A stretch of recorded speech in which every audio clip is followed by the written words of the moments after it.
Speed दबा रहे तो यार ये भी तुसी रहन दो, बह जाओ अपनी सीट से। फाइल मैनेजर ही नहीं मिल। तो मैडम ये भी तो है एक चीज। तो ये इसकी स्पीड मेरे से ज्यादा है। ये देखो यहाँ से खोल दो ना, अपने को तो ये लो फाइल मैनेजर खोलना है। डाउनलोड में जाकर, अच्छा पूरे वो उड़ा दिया क्या उसने? अपनी कोई फाइल नहीं है इसमें अब?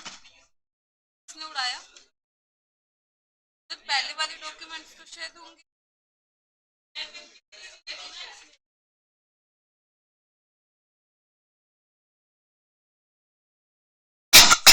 डाल दो। नहीं है मेरे पास, तो है ही।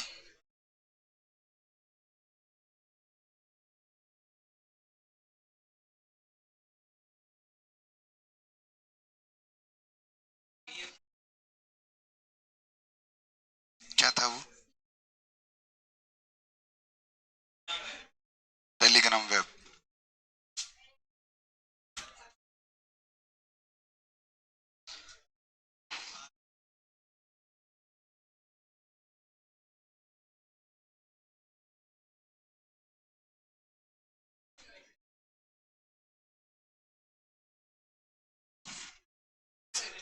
अरे अरे बस कर यार,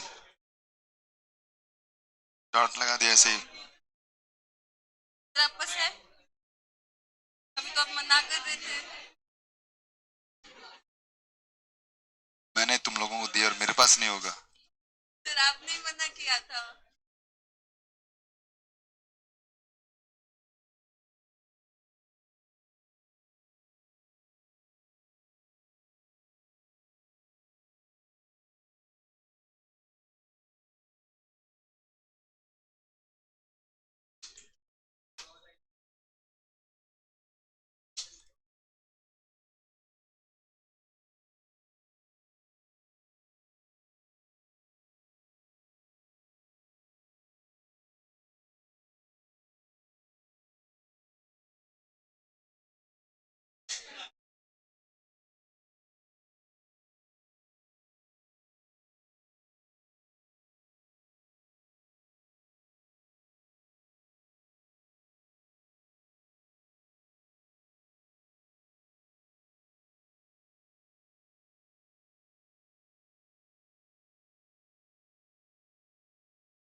बिल्कुल आपके सारे क्वेश्चंस की रिप्लाई करेंगे अपन। अब बताओ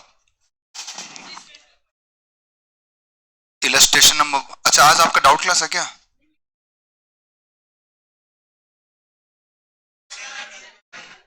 filing of related return under section 1 ये भी करवाना है बेटा मेरे को। आएगा भी, आगे आएगा, चैप्टर 10 में आएगा ये। ठीक है, और कोई नहीं? कहां तक हो गया था हमारा ये टीडीएस वाला कंसेप्ट?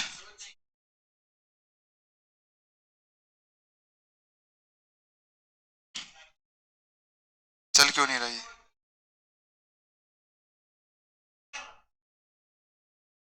बॉस भाई क्या बात है, क्या खा लिया तूने आज दोपहर में?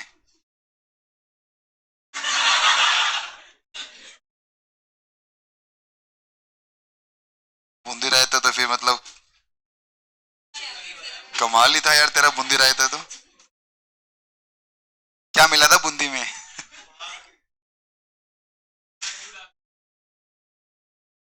ठीक है, क्या 194 ई मैंने करवा दिया आपको? चलिए 194 ई स्टार्ट करते हैं बच्चों अपन। TDS on payment to non resident sports person, NR मतलब नॉन रेजिडेंट है बच्चों, non resident sports association, non resident entertainer. कि अगर किसी नॉन रेजिडेंट स्पोर्ट्स पर्सन को, स्पोर्ट्स एसोसिएशन को या नॉन रेजिडेंट इंटरटेनर को आप कोई पेमेंट कर रहे हैं तो उस पर 194 ई आएगा बच्चों। ई मतलब इंटरटेनर से लिंक कर लो आप। ठीक है, अगर आपने इंटरटेनर से लिंक करना है तो इससे लिंक कर लीजिए, अदरवाइज आप आईपीएल अगर आप देखते हैं तो वहां पर सारे के सारे नॉन रेजिडेंट स्पोर्ट्स पर्सन होते हैं। सारे स्पोर्ट्स एसोसिएशन में बाहर के ही हैं और बाहर ही वो चीयर लीडर्स आती है। तो इसलिए ये सारा उसी का पैकेज चल रहा है बच्चों आपका।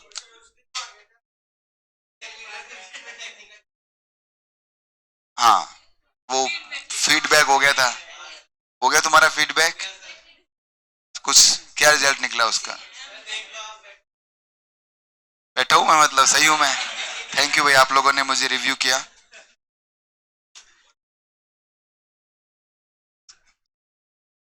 कभी अब तो ये तो पूरा करें इससे। अगली बार देखेंगे, एक बार तो करें पूरा। तो एनी पर्सन हो गया आपका। पे कौन होगा? NR sportsman, NR sports association, NR entertain, ये सब एनआर है बच्चों, ठीक है। रेट क्या होगा इसका? 20%। सर ये सरचार्ज प्लस सेस क्यों है? क्योंकि पे ही कौन है, इसलिए ये आएगा, ये आएगा। पेमेंट और credit which ever is earlier पे क्या होगा? ये टीडीएस काटा जाएगा बच्चों। आगे बढ़ते हैं इसके अंदर अपन। आगे आप देखेंगे इसके अंदर नोट नंबर 1 कि अगर पार्टिसिपेंट किया है किसी गेम इंडिया के अंदर, एक्सेप्ट कौन सा गेम? कार्ड गेम और कैजुअल इनकम। अगर कोई पर्सन जो नॉन रेजिडेंट स्पोर्ट्स पर्सन है, स्पोर्ट्स एसोसिएशन है, वो कोई विनिंग फ्रॉम लॉटरी वगैरह या कोई कार्ड गेम वगैरह या कैजुअल इनकम अर्न कर रही है, तो उस केस में 194 बी और बी भी अप्लाई होगा। क्यों सर? क्योंकि वहां टैक्स रेट कितना है? 30% है। इसलिए गवर्नमेंट बोल रही है कि सब जो नॉन रेजिडेंट होगा उसको सभी पर क्या देना पड़ेगा? 194 ही लगेगा। पर यदि उसने कोई विनिंग से लॉटरी कमा ली, सॉरी विनिंग से कोई इनकम कमा ली है, तो क्या होगा? ई आ जाएगा, ठीक है। एडवर्टीजमेंट अगर आपने दिया है किसी पेपर वगैरह में, या फिर बहुत सारे नॉन रेजिडेंट आजकल एडवर्टीजमेंट में भी आने लगे हैं बच्चों, आप देखते होंगे। तो एक नॉन रेजिडेंट को एडवर्टीजमेंट के लिए पेमेंट कर रहा है कोई भी न्यूज चैनल वगैरह या कोई भी कंपनी है, तो वो भी क्या करेगी? 194 ई में ही उस नॉन रेजिडेंट का टीडीएस काटेगी। जैसे मान लो एक विराट कोहली एक एड में आ रहा है, उसके साथ में कोई दूसरा प्लेयर जो नॉन रेजिडेंट है, जैसे क्रिस मैक्सवेल है, चलो वो आ रहा है, एक खिलाड़ी है बच्चों, एक ऑस्ट्रेलिया का, पता है भाई। तो वो दोनों आ रहे हैं बच्चों, तो मैक्सवेल तो नॉन रेजिडेंट है मान लेते हैं, और यहाँ पर विराट कोहली को मान लो आप रेजिडेंट है, तो विराट कोहली को 194 जे में टीडीएस काटोगे आप। अभी पढ़ेंगे इसका हम। विराट कोहली का 194 जे में टीडीएस कटेगा, और मैक्सवेल जे जे तो विराट कोहली का 194 जे में टीडीएस कटेगा, और मैक्सवेल का 194 ई में टीडीएस कटेगा। कितना कटेगा? 20% के हिसाब से। Contribution to article relating to the any game और sports in any newspaper, magazine और जर्नल्स। बहुत बार क्या करते हैं जो बाहर के खिलाड़ी हैं, वो क्या करते हैं, इंडिया के अंदर जो न्यूज़पेपर चल रहे हैं, मैगजीन चल रहे हैं, जर्नल चल रही है, पेपर वगैरह जो आता है, उसमें अपना आर्टिकल भी देते हैं। वो उनके व्यूज होते हैं कि हम इंडियन क्रिकेट टीम के बारे में, बदले में वो न्यूज़पेपर वाले इनको पेमेंट करते हैं। तो उस पेमेंट पर भी क्या होगा? 194 ई ही अप्लाई होगा, ठीक है। बढ़े आगे, बोलो। 194 डबल ई कोई काम का नहीं है वैसे, ये बस नॉर्मल से ऊपर से पढ़ लीजिए। Payment in respect of deposit under NSS, national saving schemes, ये पोस्ट ऑफिस की स्कीम्स होती हैं बच्चों। पोस्ट ऑफिस की स्कीम में अगर आपने कोई एनएसएस के अंदर कोई पैसा जमा करवाया और उससे कोई इनकम आपके पास आ रही है, तो उस पर 10% से क्या कटेगा? टीडीएस कटेगा। अगर इनकम 2500 रुपए से ज्यादा की है तो। फिर बोल दूं, मान लो पोस्ट ऑफिस के अंदर आपने एनएसएस के अंदर पैसा जमा करवाया है, तो आपका 10% के हिसाब से पोस्ट ऑफिस क्या करेगा? टीडीएस काटेगा। जब आपको 2500 से ऊपर क्या देगा? वो पेमेंट करेगा। No TDS is payment is made to the legal heirs to the deceased assessee, तो मर गया उसके लीगल हायर को अगर कोई पेमेंट दे रहे हैं तो उस पर टीडीएस नहीं आएगा भाई। नेक्स्ट 194 एफ, एफ फालतू सेक्शन है बच्चों, म्यूचुअल फंड पे आता है ये। तो TDS on repurchase of unit of mutual fund और यूटीआई, अगर आपने किसी यूनिट ऑफ म्यूचुअल फंड या यूटीआई के किसी भी यूनिट को रीपर्चेज किया है, फिर से परचेज किया, जैसे मान लो म्यूचुअल फंड यूनिट्स हैं, यूटीआई की कुछ यूनिट्स हैं जो आपने किसी पर्टिकुलर पीरियड के लिए निकाली गई है, वो आपने परचेज की, आपको इनकम आई, और बाद में फिर से आपने उसको परचेज कर लिया, तो वो फिर से अप्लाई की जा रही है। तो अगर किसी रीपर्चेज किया आपने यूनिट को, जो म्यूचुअल फंड यूनिट्स हैं, तो उन पर क्या होगा? जो पेयर है वो कौन होगा? ऑब्वियस बात है, म्यूचुअल फंड कंपनी है। यूटीआई के अंदर एनी पर्सन, टीडीएस का रेट कितना है? 20% पेमेंट पे कटेगा। यहाँ पर कोई लिमिट नहीं है बच्चों, 1 रुपए का भी रिपर्चेज कर लिया आपने तो भी इस पर क्या होगा? 194 एफ के अंदर टीडीएस काटा जाएगा। नहीं आता एग्जाम के अंदर, सेफली छोड़ सकते हो। नेक्स्ट पॉइंट 194 जी, जी पर लिखो गैम्बलिंग, जी मतलब गैम्बलिंग, गैम्बलिंग। देखिए, एक होता है बच्चों जहां पर आप पैसा लगाकर लॉटरी जीतते हैं। जैसे मान लो मैंने टिकट इशू की है, आप लॉटरी टिकट्स आपने परचेज की, तो मैं आपका 194 बी में टीडीएस काटूंगा क्योंकि आपकी इनकम है, पर मैं भी तो कमा रहा हूं पैसा। जो लॉटरी खिलाता है वो भी तो पैसा कमाता है, जो गैम्बलिंग करवाता है वो भी तो पैसा कमाता है। तो जो गैम्बलिंग करवाता है वो कमीशन पर कितना 194 जी में टीडीएस काटेगा। सुनिए, जैसे मान लीजिए मेरे पास 1000 टिकट्स हैं, ठीक है, जो मुझे मार्केट में बेचनी है, तो मैं खुद तो नहीं बेचता, मैंने आपको बोला कि आप मेरे 1000 टिकट बेच दीजिए, बदले में पर टिकट मैं आपको 100 रुपीज दूंगा। तो इसका मतलब आपको पूरे 1000 टिकट आप बेच के आ गए, तो मैंने कितना दिया आपको, 1 लाख रुपया दिया है बच्चों। तो ये जो मैं कमीशन आपको टिकट्स पर दे रहा हूं बच्चों, इस कमीशन पे क्या होगा, 194 जी पर 5% के हिसाब से 15,000 से ऊपर होने पर टीडीएस काटा जाएगा। TDS on commission on sale of lottery tickets. Pair कौन होगा, एनी पर्सन मतलब लॉटरी डिस्ट्रीब्यूटर होगा वो, पे कोई भी हो सकता है। रेट क्या होगा आपका, रेजिडेंट है तो 5%, नॉन रेजिडेंट है तो वो सेस वगैरह जुड़ जाएगा। लिमिट कितनी है, 15,000। क्रेडिट और payment which ever is earlier. आई क्या बात समझ में। देखो, मैं कनेक्ट करता हूं फिर से इन चीजों को। हमारे इस पूरी कहानी के अंदर मतलब पूरी टीडीएस के अंदर 3 सेक्शन है बच्चों। एक तो है 194D, 194G और 194H। ये 3 सेक्शन है बच्चों जो कमीशन पे बात करते हैं, ये तीनों कमीशन के हैं। सबसे अच्छी बात क्या है, इन तीनों के अंदर रेट सेम है, 5%, 5% और 5%। उससे अच्छी बात क्या है, लिमिट सेम है, 15,000 के एक्सीड होने पर, 15,000 के एक्सीड होने पर और 15,000 एक्सीड होने पर। बस डिफरेंस क्या है बच्चों, पहला डिफरेंस ये है कि 194 डी किस पर आता है, एलआईसी का दलाल हो गया, याद है ना, डी मतलब दलाल, जी मतलब गैम्बलर हो गया बच्चा जो लॉटरी टिकट्स की कमीशन पे है, एच मतलब हो गया हर टाइप का कमीशन, एच मतलब हर टाइप का कमीशन। अब मुझे बताओ इन तीनों के अंदर सबसे बड़ा सेक्शन कौन सा है, एच क्यों है, क्योंकि वो तो स्पेसिफिक है, केवल 2 जगह आता है, इनके अलावा कोई भी कमीशन है सब किस में कवर हो जाएंगे, 194 एच में कवर हो जाएंगे, रेट सबका सेम रहेगा। यहां पर पेयर नॉर्मल है, पर यहां पर पेयर कौन होगा, जो बिजनेसमैन होगा, मतलब 194 ए वाला पेयर। आई क्या बात समझ में आपको, लिमिट वगैरह सब कुछ सेम है।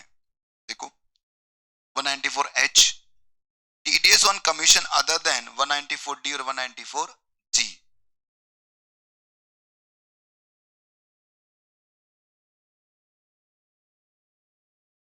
पेयर आपका सेम 194 ए वाला है, पे क्या है रेजिडेंट पर्सन, अमाउंट कितना है 15,000, रेट कितना है 5%, टाइम क्या क्रेडिट और payment which ever is earlier.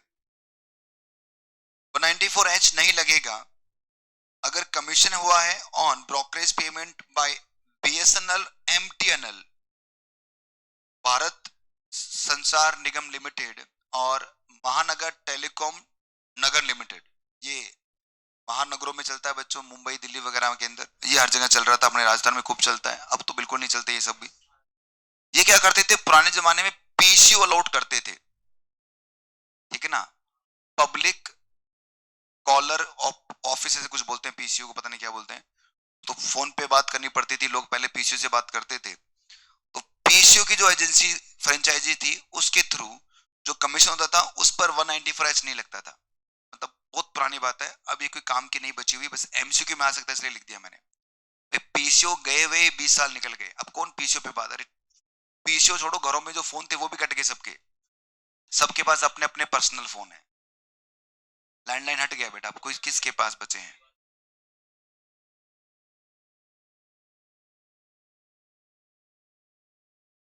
हाँ उसमें मिलता है, कोई यूज फिर भी नहीं करता उसको, यूज नहीं आता आजकल, ठीक है, इसमें लिखो आगे।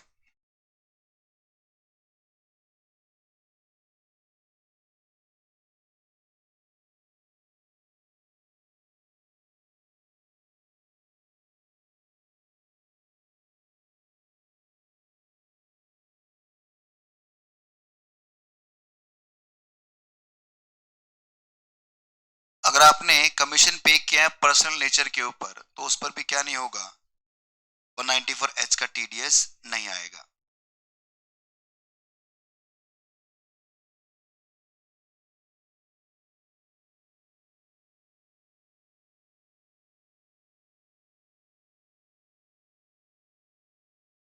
बढ़े आगे। 194I,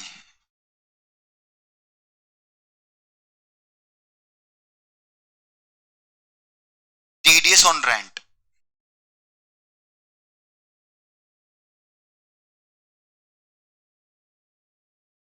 ठीक है,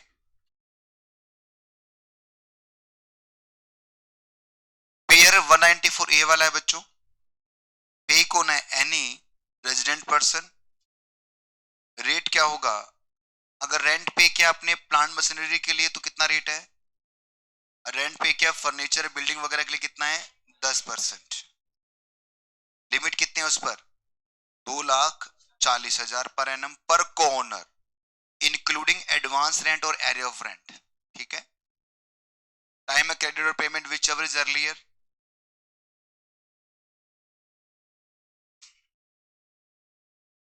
देखिए इस पे ट्रिपल स्टार लगाया मैंने, इसका मतलब मोस्ट इंपोर्टेंट सेक्शन है ये।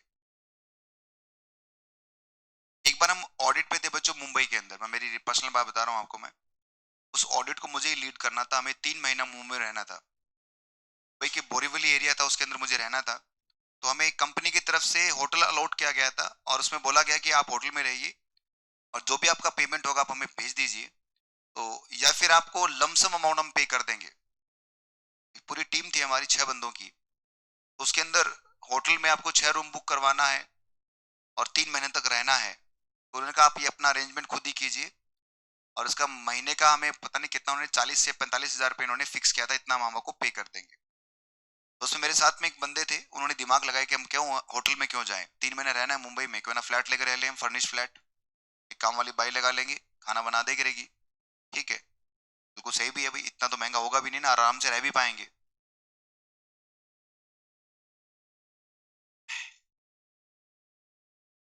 बंद कर दे।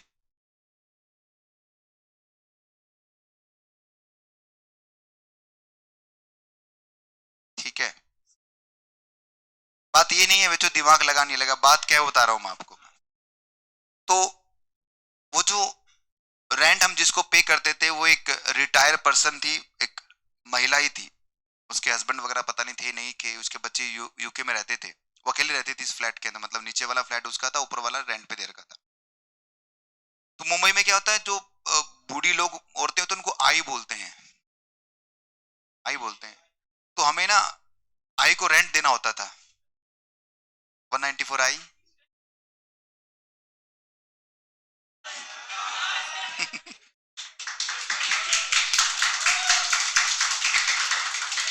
194 आई को क्या देना है, रेंट देना। कभी नहीं बोलोगे लाइफ में आप भी, सर को नहीं देना, आपको याद रखना है 194 आई को क्या देना है, रेंट देना है। तो रेंट पे क्या आ गया, तो कुछ ना कुछ तो लिंक लगाना पड़ेगा ना, ऐसे दिमाग पे रुक नहीं पाएगा। और ये देखो ट्रिपल स्टार इसलिए हमने ये जोड़ के बताया मैंने आपको, बाकी आप कुछ भी जोड़ लीजिए, आपके मन की मर्जी है, क्योंकि ये सेक्शंस आपको याद करने मैंने आपको दिखाए भी थे, एग्जाम में वो सेक्शन का नंबर ही पूछेगा आपसे, इसलिए ये सब आपको याद करने पड़ेंगे। तो 194 आई है, आई को हमें रेंट देना है बच्चों। रेंट पर टीडीएस कब कटेगा, देखो जैसे मान लो रेंट पर ये है पेयर और ये है पे, मुझे बताओ रेंट कौन पे करेगा, पेयर पे करेगा पे को। ठीक है, इसका मतलब आई कौन है, आई ये है बेटा, आई ये थी ना, इसको देना है रेंट आपको। अब अगर रेंट की अमाउंट कितनी है आपकी, 2,40,000 से एक्सीड करेगी तो उस पर पेयर क्या करेगा, इस पे टीडीएस काटेगा। और यहाँ पेयर कौन है, 194 ए वाला पेयर है। भाई बात समझ में, मतलब अगर इंडिविजुअल एचयूएफ है तो पिछले साल ऑडिट के अंदर कवर था वो, और यदि वो इंडिविजुअल एचयूएफ नहीं है तो हमेशा उसका वो पेयर रहेगा, क्योंकि इसके अलावा सभी लोग बिजनेसमैन है। ठीक है, 2,40,000 से ऊपर का रेंट अगर आपका है तो उस पर क्या होगा, टीडीएस काटा जाएगा। और कितना टीडीएस कटेगा बच्चों, रेट कितना है आपका, 2% और 10%। 2% प्लांट एंड मशीनरी के लिए। सर ये प्लांट मशीनरी क्या होती है, याद करो बच्चों, जो चीज आपकी फर्नीचर नहीं है, जो चीज बिल्डिंग नहीं है, सब चीज क्या है, तभी क्या लिखा, फर्नीचर और बिल्डिंग। वैसे लिखा जरूर अदर एसेट्स हमारी बुक में, इसलिए लिख तो दिया मैंने, पर प्लांट मशीनरी का मतलब वही है सेम टू सेम जो कौन सा है, ठीक है। यहाँ पर अदर का मतलब गुडविल वगैरह हो सकता है शायद, ठीक है ना, तो उस गुडविल या फिर कोई कॉपीराइट या पेटेंट आपने रेंट पे दिया, कुछ समय के लिए कॉपीराइट आपने दे दिया तो उसका रेंट आप ले रहे हो सकता है, मैं अपना अंदाजा लगा रहा हूँ। बाकी नॉर्मली वो रूल सेम चलेगा, ठीक है। तो बिल्डिंग पर कितना आएगा, फर्नीचर पे कितना आएगा 10%, और प्लांट मशीनरी पे कितना हो गया 2%। Rate of payment which ever is earlier. यहाँ पर स्पेस मैंने छोड़ रखा काफी सारा, इस पे एग्जाम्पल लिखिए आप। एग्जाम्पल नंबर फर्स्ट,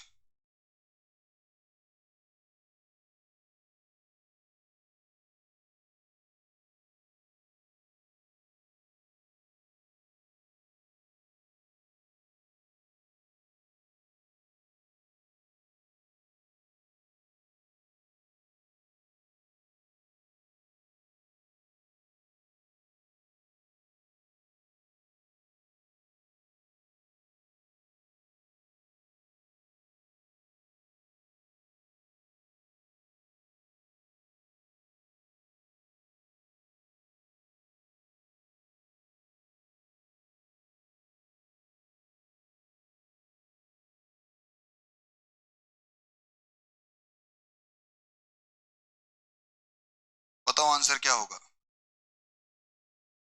बस यही तो समझाने के लिए एग्जाम्पल लिखवाए हैं।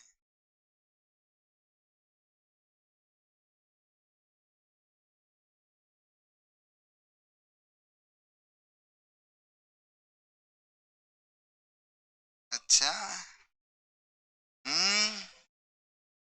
हमको बस करो।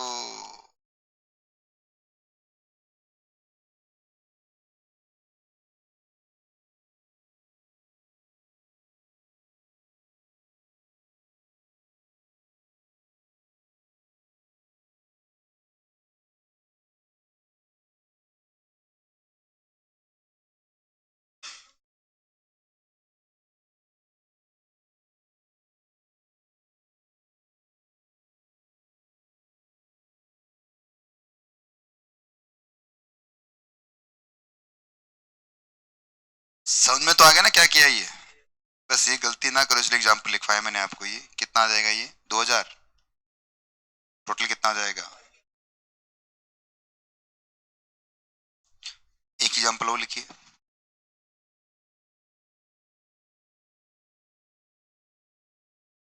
बहुत थोड़ी टेंशन है जी, अपना तो आ जाएगा।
इसीलिए तो बेटा लिखवाए example.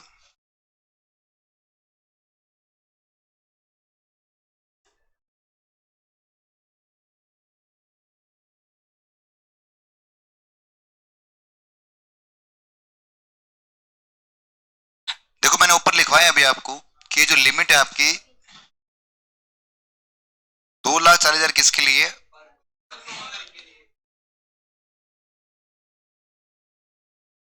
Therefore no TDS under section 194 I. ये गलती ना करो आप, इसलिए लिखवा दिया है बच्चों। एक ही बिल्डिंग के लिए आपने अगर दो अलग अलग लोगों को रेंट पे किया है तो इनकी लिमिट अलग अलग देखी जाएगी, 240 240। अगर आपने एक ही व्यक्ति को दो अलग अलग रेंट पे किया तो लिमिट क्या रहेगी आपकी, एक रहेगी 240, ठीक है।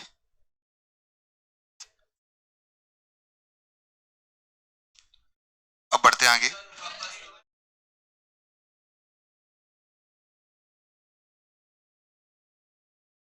क्योंकि मेरे पास है कलर,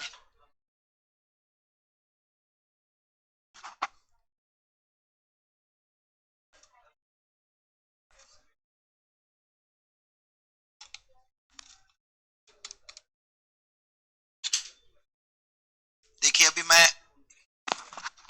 कलरफुल चीजें देखने में मजा आता है मेरे को।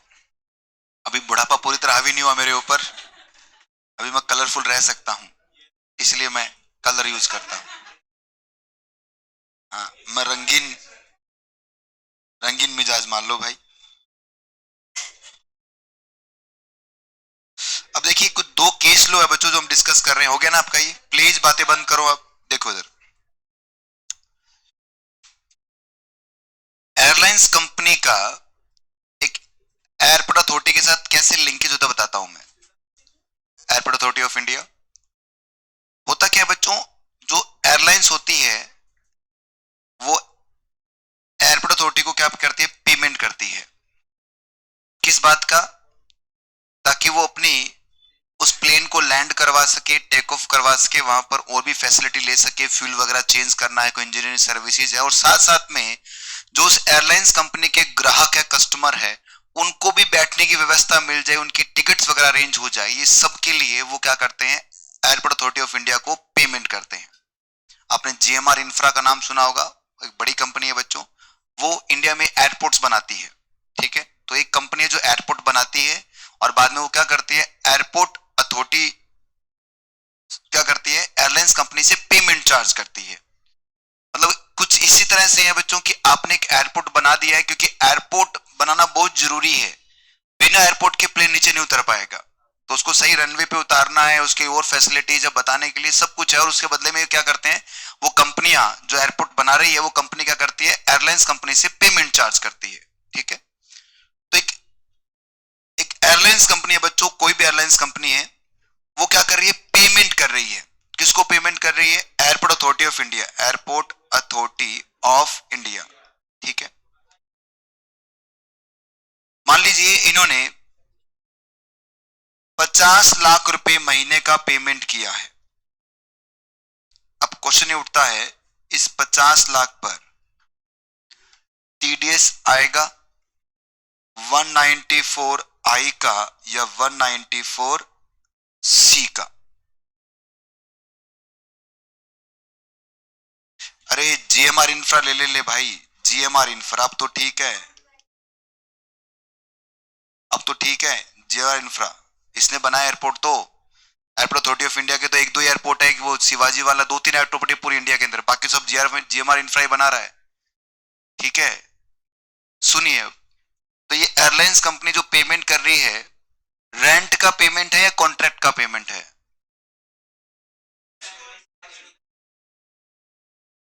एयरपोर्ट अथॉरिटी ने इनको एक स्पेस दिया है, जिस स्पेस में वो अपनी एयरलाइंस को यहाँ उतारेंगे, अपने यहाँ पर खड़ा करेंगे एयरलाइंस को, जो भी खड़ा करना है उसको, और भी तो फैसिलिटीज है, सारी फैसिलिटी उनको मिलेगी। तो ये एक रेंट है, या अब देखिए अगर रेंट है तो 10% रेट है, और अगर कॉन्ट्रैक्ट है तो 2% रेट है। देखिए ये कॉन्ट्रैक्ट है, हालांकि मैंने इस नोट में लिखा भी है, इसे कॉन्ट्रैक्ट मानोगे, वो पढ़ लिया अलग बात, आपने सुनिए ध्यान से। क्यों सर? क्योंकि रेंट का मतलब होता है जिस एरिया की ऑनरशिप आपके पास आ गया पर्टिकुलर पीरियड के लिए, उसे आप रेंट बोलते हैं। ऑनरशिप का मतलब ये नहीं है कि आपके पास फ्री टू यूज आ गया हो, जैसे ये बिल्डिंग है, इस बिल्डिंग में हमारे पास फ्री टू यूज, हम कैसे मर्जी कोई मर्जी क्लास कहीं भी लगा सकते हैं। क्या हमें हमारे मकान मालिक को पूछना पड़ेगा क्या कि सर हम ये जो ऊपर वाले 3rd फ्लोर पर है उसके अंदर जो कबूतर वाला रूम है, ये कबूतर वाला रूम है बेटा, वैसे आजकल तो नहीं आते इसमें कबूतर, पहले बहुत आते थे, तो उसमें हम क्लास GI7 लगाएं क्या? वो कहे नहीं GI7 मत लगाओ, उसमें GI8 लगाओ, क्या वो बोल सकता है क्या?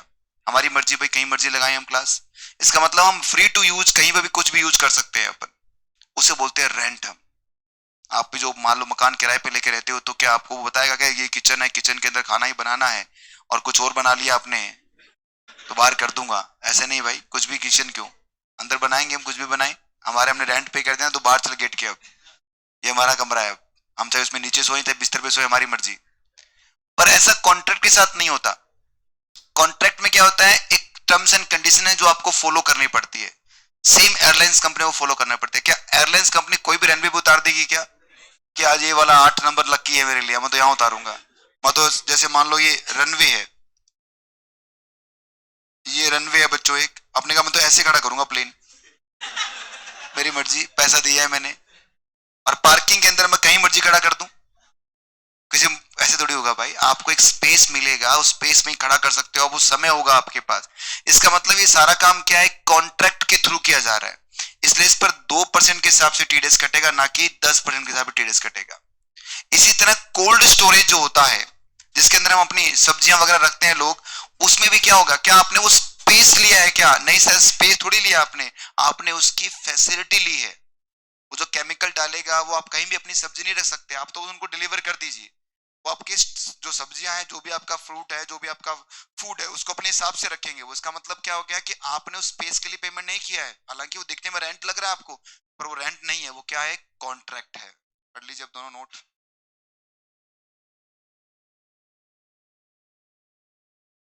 Landing and parking charges paid by airlines company to airport authority of India, तो उसका मतलब क्या हो गया, 194 सी अप्लाई होगा, 194 आई अप्लाई नहीं होगा।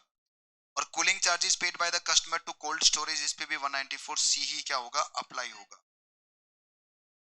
If rent include municipal tax, no TDS on the municipal tax, अगर म्युनिसिपल टैक्स आ गया रेंट में तो आप टीडीएस नहीं काटोगे, क्योंकि गवर्नमेंट का नहीं कटता टीडीएस।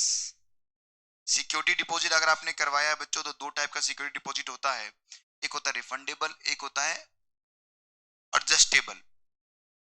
अगर रिफंडेबल और नॉट एडजस्टेबल है तो इस पर टीडीएस नहीं आएगा। मतलब सर जैसे मान लो मैंने एक प्रॉपर्टी रेंट पे लिया, मकान मालिक ने बोला कि पवन जी आपको हमें कम से कम 6 महीने का एडवांस रेंट देना पड़ेगा। जैसे अगर बैंगलोर साइड में जाओगे तो वो तो पूरे साल का एडवांस ले लेते हैं, 11 महीने का। तो मैंने कहा सर 6 महीने का एडवांस देना पड़ेगा। मैंने कहा सर इस किस बात का एडवांस? उसने कहा देखो पवन जी, कल को अगर आपने कोई तोड़ फोड़ कर दी तो प्रॉपर्टी के अंदर, नुकसान कर दे तो हम कहाँ से आपको, अब तो भाग जाओगे नुकसान करके, तो हमारे पास कुछ तो होना चाहिए ना आपका, जिसका हम हमारा नुकसान भरपाई कर सके। मैंने कहा सर मैं नुकसान नहीं करूंगा। कि ठीक, अपना रिफंड वापस ले जाना। ये जो आपका 6 लाख 6 महीने का आपने हमें पैसा दिया है, उसको आप जब प्रॉपर्टी खाली करो ना, ले जाना वापस। ये एक तरह का सिक्योरिटी डिपॉजिट है, जो आपको जब प्रॉपर्टी खाली करोगे तो आपको वापस मिल जाएगा। तो अगर ऐसा आपको मिला है रिफंडेबल सिक्योरिटी डिपॉजिट अगर आपका है, तो उस पर टीडीएस नहीं कटा है, क्योंकि ये तो पैसा अभी आपने जमा करा है, आपको वापस मिल जाएगा आपको। नॉट एडजस्टेबल, अगर एडजस्टेबल सिक्योरिटी डिपॉजिट है, मतलब सर क्या हो गया, मतलब ये हुआ कि 2 महीने या 3 महीने का मुझे एडवांस मैंने पे किया, मैंने 3 महीने का एडवांस पे कर दिया है। अब मकान मालिक कहता है 3 महीने पहले बता देना, प्रॉपर्टी खाली करने के 3 महीने पहले। हम ये जो सिक्योरिटी डिपॉजिट आपसे ले रहे हैं, हम आपको वापस नहीं देने वाले, लास्ट के 3 महीने का हम क्या कर देंगे, हम किराया एडजस्ट कर लेंगे। आई क्या बात समझ में, कि लास्ट के 3 महीने तक आपको किराया नहीं देना, बस हमें बता देना, एकदम नहीं भाग जाओ आप छोड़ के। इसीलिए ये जो लास्ट वाला है, ये तो वापस आना ही भी नहीं है, इसलिए इस पर क्या होगा, टीडीएस आ जाएगा, इस पे टीडीएस नहीं आएगा। ये बच्चों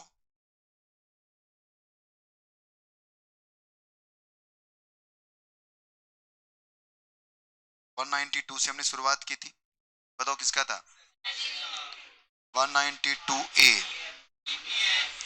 193 इंटरेस्ट ऑन सिक्योरिटीज, 194 डिविडेंड बेटा,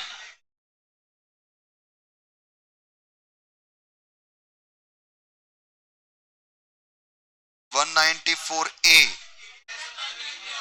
इंटरेस्ट है बच्चों ए का, अदर देन 193, 194B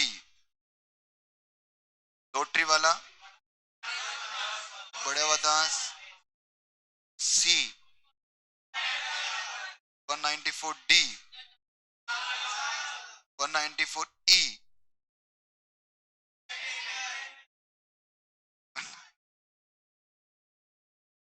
एफ, हाँ डीए भी था भैया। अरे पहले डीए याद करो, डेथ आफ्टर वाला 5% टीडीएस कटेगा, और एक था इसमें डबल ई भी था, ठीक है। रीपरचेज यूनिट की आपने उस पर आता, कोई काम का नहीं है। 190 sorry NS scheme, post office की। फिर 194F था, फालतू सेक्शन था बच्चों, म्यूचुअल फंड को आप रीपरचेज करोगे आप। 194G गैम्बलिंग का था।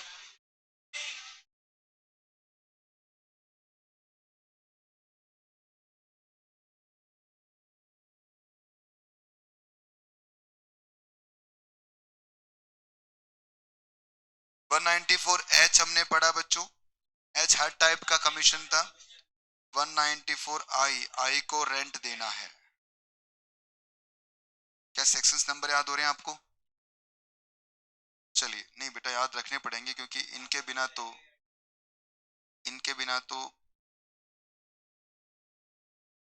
ये किसका था, ये किसका है, ये किसका है? Non resident sports person, non resident sports association and non resident entertainer. खाली एंटरटेनर फोकस मत करो, वही फोकस है सर हमारा। जी मतलब क्या था? Commission on lottery ticket. देखो इसको मैंने लिंक किया है, पर वो मेन सेक्शन का नाम तो याद रखो ना, वहां गैम्बलिंग लिख के मत आ जाना। इंटरटेनर हो गया भाई, बड़ा बदमाश हो गया, बड़ा बदमाश काट देगा लिए, बड़ा बदमाश।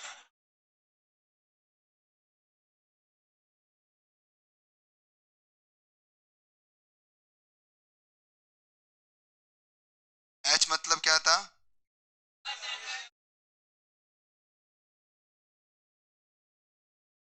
Commission other. आई क्या था? चलिए मैं पूछता हूं, इसका रेट बताओ।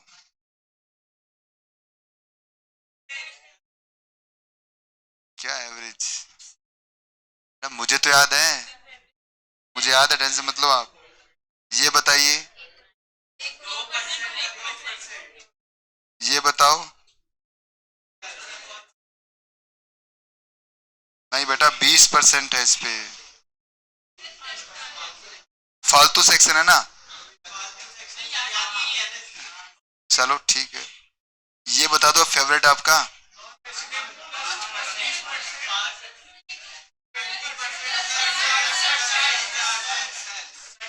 सेस अगर एप्लीकेबल हो तो आ जाएगा, सॉरी सरचार्ज।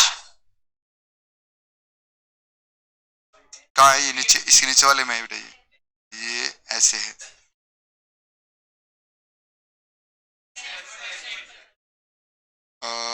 आई पर बताओ।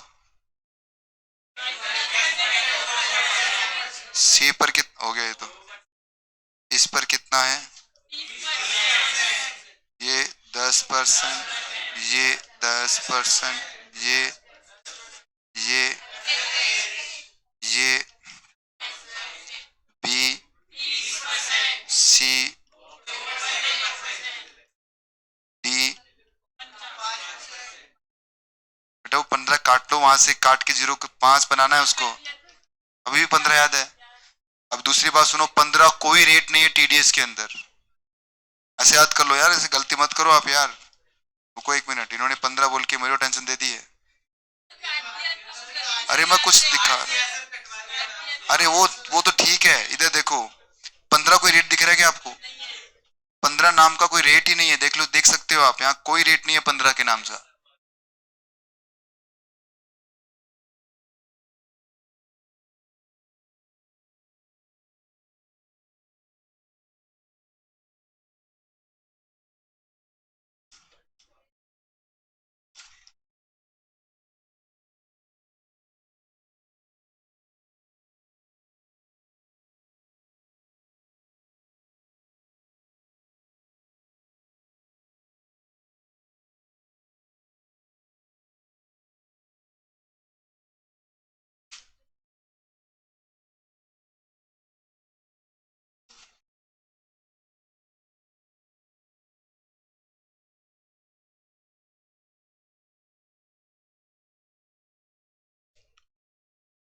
टीडीएस जो थर्ड वाला है वो निकालिए बच्चों आप। थर्ड टीडीएस जिस पे लिखा हुआ मैंने 194 आई ए, आई के बाद आई ए आएगा। हाँ जी, थर्ड नंबर पेज मतलब टीडीएस थर्ड मिलेगा जहां से पेज नंबर 1 आपको होगा, उसके लगभग 5 नंबर पेज छोड़, 5 पेज छोड़कर। पेज नंबर, अच्छा पेज नंबर लगा रखा आप लोगों ने क्या? तो ये 90 नंबर पेज है, हो गया।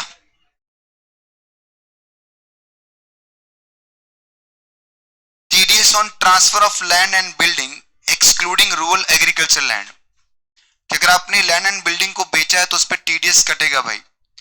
किसको छोड़ते हुए? रूरल एग्रीकल्चर लैंड, मतलब ये कैपिटल एसेट्स होता ही नहीं, इसलिए इसकी जो भी इनकम वो एग्जेम्प्ट है, और इनकम एग्जेम्प्ट है तो उस पर टीडीएस भी नहीं कटता। पेयर कौन होगा? Any person. पे कौन होगा? Resident person. रेट क्या है? 1%। और लिमिट क्या है? 50 लाख या उससे ज्यादा पर लिमिट है बेटा, अप टू 50 लाख तक है। कितना लिमिट है? 1% आपका रहेगा। और एक्चुअल कंसिडरेशन एचडीवी यहां नहीं देखना, आपको एक्चुअल कंसिडरेशन देखना है जिसमें सभी चार्जेस इंक्लूड है, मेंबरशिप फीस हो, कार पार्किंग हो, अदर चार्जेस सब आ जाएगा। अगर आपने अपनी कोई लैंड एंड बिल्डिंग को बेचा है भाई, तो बेचा है 50 लाख या उससे ज्यादा पर, तो जो पर्सन बेच रहा है वो पर्सन क्या करेगा? जो खरीद रहा है, खरीदने वाला क्या करेगा? बेचने वाले का 1% टीडीएस काट लेगा।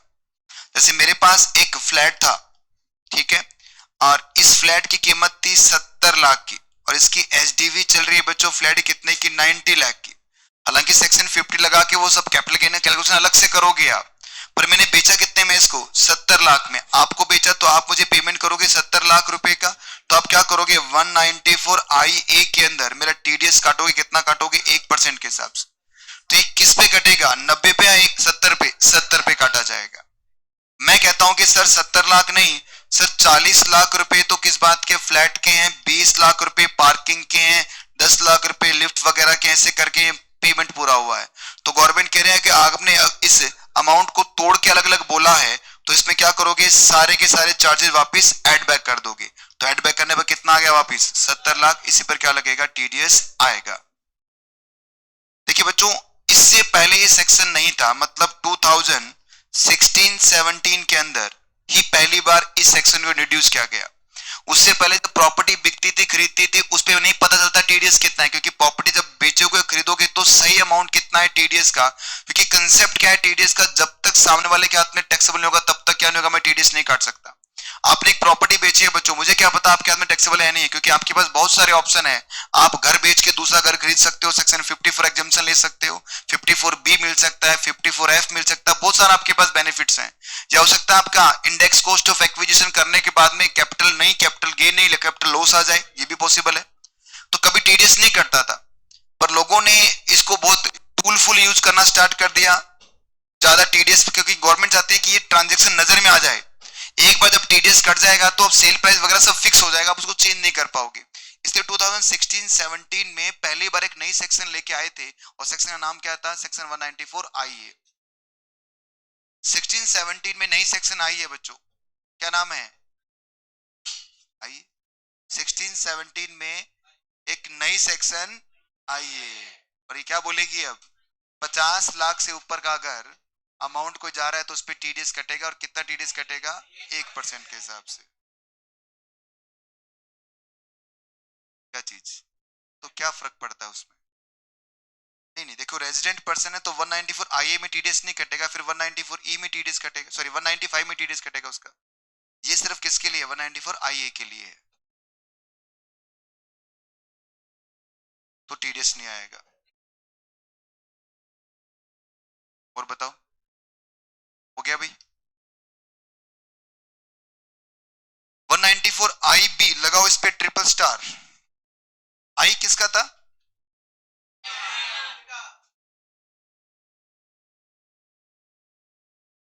आई था रेंट कार, आई बी है रेंट वाले बड़े लोग, बी मतलब बड़े लोग।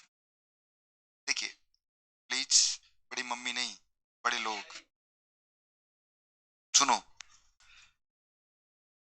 एक पर्सन जो महीने का 75,000 रुपीज पर मंथ का रेंट पे कर रहा है, उस पर्सन का नाम है मिस्टर एक्स।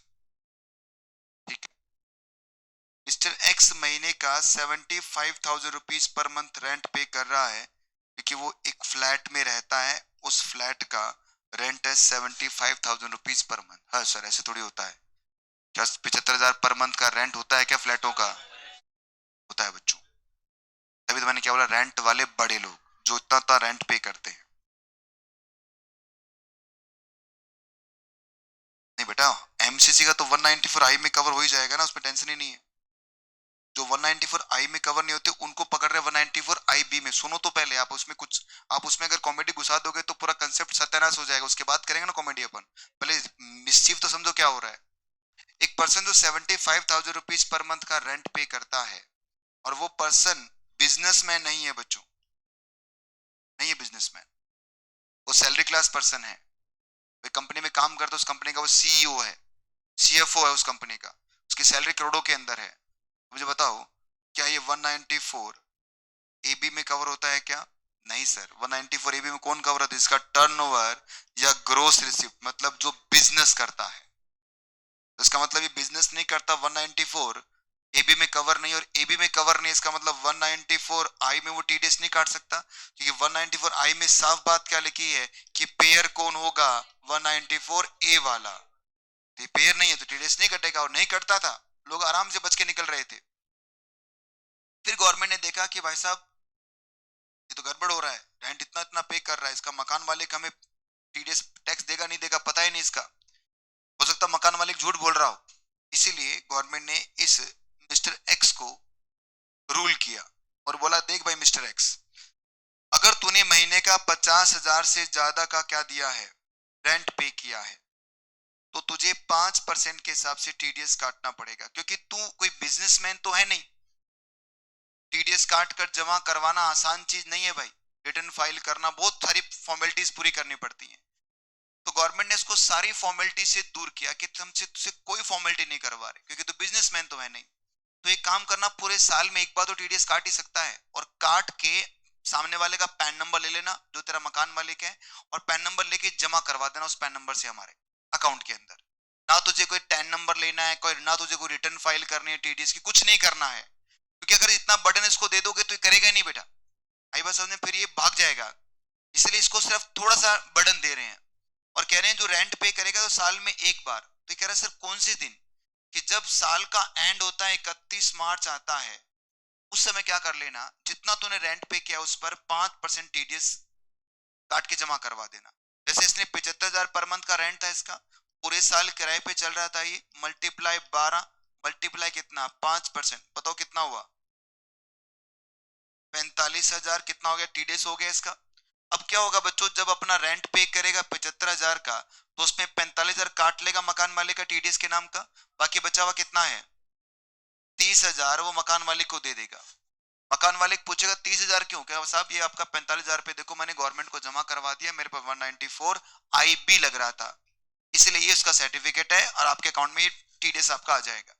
आई बात समझ में? पर गवर्नमेंट कह रहे अगर तूने मकान बीच में खाली कर दिया, साल के बीच में तो मकान खाली कर सकते हो, तो जो तेरा टेनेंसी का लास्ट मंथ है उस समय क्या करना पड़ेगा, ये फॉर्मेलिटीज आपको पूरी करनी पड़ेगी। मान लो इसने दिसंबर में मकान खाली कर दिया, 31 दिसंबर 2022 को, अब बताओ क्या होगा? 9 महीने का इसने क्या पे किया होगा? मल्टीप्लाई 9 महीना मल्टीप्लाई 5%, तो कितना हो गया बच्चों? 33,750। तो ये इसमें से माइनस होगा, बचा हुआ क्या करोगे आप? अपने मकान मालिक को पे कर दोगे। टीडीएस कब कटेगा बच्चों? अगर रेंट आपका 50,000 महीने से ज्यादा का है, टीडीएस का रेट क्या है? 5% है। टीडीएस काटेगा कौन? जो 194 ए में कवर नहीं हो रहा, जो 194 ए में कवर, या फिर मैं कह दूं 194 आई में जो नहीं आता, वो कहां आ सकता है? 194 आई बी में आ सकता है। मतलब दो लेयर है, रेंट के ऊपर दो चीजें हैं बच्चों। रेंट अगर 194 आई में आ गया तो आई में चलेगा, और अगर 194 आई में नहीं आ पाता, कब नहीं आ पाता? जब पेयर क्या नहीं है, 194 आई वाला नहीं है। तो फिर चेक करना पड़ेगा क्या 194 आई बी में भी आ सकता है? क्या आ सकता है? तो आप टीडीएस काट लेना। टीडीएस कटेगा का टाइम कब है टीडीएस काटने का? लास्ट महीना, ईयर एंड का मतलब 31 मार्च, या फिर क्या हो गया, टेनेंसी का last month, which ever is earlier होगा, टीडीएस आपका काटा जाएगा। बताओ भाई।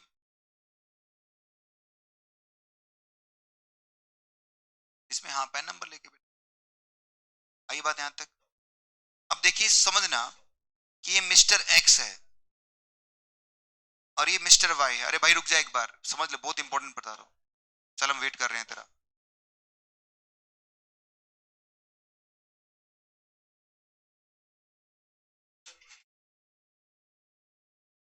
ऐसे थोड़ी होता है यार। एक बात बताओ, आप मान लीजिए मेरे किराएदार हो, ठीक है, आप मुझे 75,000 महीने का रेंट दे रहे हो, तो इसका मतलब आपकी क्लास है। पहली बात तो 75,000 रुपये महीने का रेंट देता है और बिजनेसमैन नहीं है, तो उसकी कोई क्लास तो होगी ना। 75,000 रुपीज पर मंथ पे करना, और बिजनेसमैन नहीं है, सैलरी क्लास पर्सन है, इसका मतलब उसकी सैलरी करोड़ों में, तभी तो 75 क्लास तो है ना आपकी एक बढ़िया। दूसरी बात, अब जब मुझे 45,000 मेरा एडजस्ट करोगे आप, तो मैं आपसे पूछूंगा नहीं भाई 45,000 कहाँ है, आप क्या बोलोगे, टीडीएस जमा कराओ, मैं सर्टिफिकेट नहीं मांगूंगा आपसे, मैं नहीं बोलूंगा लाओ दिखाओ सर्टिफिकेट, दिखाओ ना जमा करवाया क्या आपने, तभी तो आप काट रहे हो ये। आप दिखा दोगे सब, ये तो मैसेज यार आपके अकाउंट में जमा हो गया, और 1 मिनट में चेक कर लेते हैं। कितनी देर लगती है दिखाऊं आपको, 1 सेकंड में चेक कर लेता हूँ, अभी बताता हूँ इन्होंने मेरा टीडीएस जमा कराया नहीं करवाया। इधर भेजना बेटा, अभी दिखा देता हूँ आपको, इस क्वार्टर का जमा करवाया नहीं करवाया। चलो मैं आगे, वो छोड़ो उसको, इधर आओ आप, इधर बैठो बैठो, देखिए इधर एक पर्सन है मिस्टर ए, सुनना भाई तेरे लिए वेट किया, तू ढंग से सुना। आप एक है मिस्टर बी, ये बच्चों टेनेंट है, किराएदार है ये, और ये कौन है, ऑनर है। ये इसको रेंट पे करता है, मान लेते हैं सर 80,000 रुपीज पर मंथ का, ठीक है। तो क्या करेगा ये, जब लास्ट महीना आएगा, कब आएगा, मल्टीप्लाई 12 मल्टीप्लाई कितना 5% टीडीएस काटेगा, टीडीएस काट लेगा, और बाकी अमाउंट क्या करेगा, इसको जमा दे देगा। तो टीडीएस काटने के लिए, जमा करवाने के लिए, अब हमारे मिस्टर बी को क्या देना पड़ेगा, मिस्टर ए को अपना पैन नंबर फर्निश्ड करना पड़ेगा। आपको क्या पता मेरा पैन नंबर क्या, और मुझे क्या पता आपका पैन नंबर क्या है भाई, सपने थोड़े आते मुझे पैन नंबर के, तो वो बताना पड़ेगा ना। तो बी बताएगा ए को, और ए क्या करेगा, फिर टीडीएस काटेगा, ठीक है।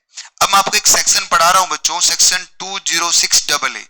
ये मत सोचना ये 194 IB के लिए, नहीं नहीं, ये जनरल सेक्शन है, ये सब पर अप्लाई होता है। मैं यहीं पे क्यों पढ़ा रहा हूं, क्योंकि यहां पर ये बढ़िया कनेक्ट होता है, इसलिए यहां पर पढ़ा रहा हूं। ये 194C पर भी लगता है, 194J पर भी, सब पे लगता है ये सेक्शन जो हम देखने जा रहे हैं, 206AA। ये सेक्शन क्या कहता है, ये सेक्शन कहता है कि जब भी आप टीडीएस काटने लगोगे ना, सामने वाले का पैन नंबर ले लेना। अगर सामने वाले ने पैन नंबर दे दिया है तो बहुत बढ़िया बात है, जो रेट है टीडीएस का, उस रेट से टीडीएस कट जाएगा। पर सामने वाला अगर आनाकानी करता है अपना पैन नंबर देने में, क्यों सर, क्योंकि उसको डर लगता है कि अगर मैं अपना पैन नंबर दे दूंगा तो गवर्नमेंट की नजर में मेरी इनकम आ जाएगी। सोचिए ना, 80,000 रुपए पर मंथ मल्टीप्लाई 12, इतना 9,60,000 का रेंट, गवर्नमेंट को पता चल जाएगा इतनी इनकम है इसकी। तो किराएदार से घबरा गया कौन, मकान मालिक, कहता मैं तो नहीं देता अपना पैन नंबर, और भी मेरी इनकम वो पकड़ी जाएगी। और एक बार आप अगर आपने पैन नंबर दे दिया है, तो वो एक बार मेंशन हो गया, तो गवर्नमेंट क्या करेगी, जो पकड़ना स्टार्ट कर देगी। वो ऐसी बेवकूफी वाली बातें कर रहा है, पर ऐसा नहीं है भाई। आज के टाइम पर आपकी हर एक एंट्री को मॉनिटर किया जा रहा है, चाहे आप पैन नंबर दो चाहे मत दो। चलो फिर भी अगर पैन नंबर दे देगा, पैन नंबर फर्निश्ड हो जाएगा बच्चों, तो उस केस में क्या होगा, जो भी रेट है टीडीएस का वो अप्लाई हो जाएगा। तो रेट मतलब 194C में बताओ क्या रेट है, 2%, 1%। 194J में कितना है, 10%। 194K में कितना है, 194, जो भी सेक्शन है उसके हिसाब से वो रेट अप्लाई हो जाएंगे। आई बात समझ में आपको। यदि वो पैन नंबर नहीं फर्निश्ड करता, पैन नंबर कहता नहीं देता मैं, तो क्या जबरदस्ती थोड़ी ले लोगे आप, नहीं देता नहीं देता अगला। अब गवर्नमेंट कह रहे कोई बात नहीं, नहीं देखा देगा, अभी भाग के देने आएगा, तो क्या करना, जब टीडीएस काटे ना, तो रेट 20% या फिर कितना है, जो भी रेट आपका प्रिविलिंग रेट चल रहा है, इन दोनों में जो हायर होगा उतना टीडीएस काट लेना। सोचिए 194C वाला इंडिविजुअल है, कहता अपना मैं अपना पैन नंबर नहीं देता, ठीक है, मध्य हम क्या करेंगे, 20% तेरा टीडीएस काट लेंगे। बहुत बड़ी अमाउंट है बच्चों, कॉन्ट्रैक्ट में 20%। क्या पैन नंबर नहीं देगा क्या, अरे रात तो रात बना के लेके आएगा वो अगर ये कह देना मेरे पास तो पैन नंबर है नहीं, कहां से दूं, कहता ठीक है हम 20% काट रहे हैं, रुको रुको रुको, कल का दो भी बना के ला के देता हूँ। सर पैन नंबर चाहिए, हम बैठे हैं फिर पैन नंबर बनाने के लिए, बता कब चाहिए, अर्जेंट सर्विस हमारे पास, 2 घंटे पैन नंबर तेरे पास पहुंचा देंगे, उसका पैसा लगेगा। आई बात समझ में आपको। तो अब इस कहानी को सर यहाँ क्यों कनेक्ट कर रहे हो, जैसे अब ये किराएदार है, ठीक है, ये टेनेंट है बच्चों, और ये ऑनर है, ये इसको रेंट पे कर रहा है 80,000 रुपए का। 80,000 मल्टीप्लाई 12 कितना हो गया भाई, मल्टीप्लाई 5%, ये हो गया, टीडीएस काटना लगा। ये कहता है मैं तो पैन नंबर नहीं देता भाई, तो गवर्नमेंट ये क्या बोल रहा है, ठीक है फिर मैं क्या करूंगा, 20 पे टीडीएस काटूंगा, बताओ कितना हो गया? 1,92,000। पर रेंट तो कितना है महीने का? क्या सामने वाला देगा क्या आपको रेंट? क्या कर सकते हो आप? मैक्सिमम इसी को एडजस्ट कर सकते हो। अब बताओ रूल क्या बन गया कि सर अगर पैन नंबर दे देता है कौन सामने वाला, मतलब आपका ऑनर, तो क्या करोगे आप? 5% टीडीएस काट लोगे। अगर पैन नंबर नहीं देता है तो 206 अप्लाई हो जाएगा, और जो भी 20% और महीने का जो रेंट होगा आपका, इसमें जो भी हायर होगा उतना क्या होगा? टीडीएस कट जाएगा। बताइए।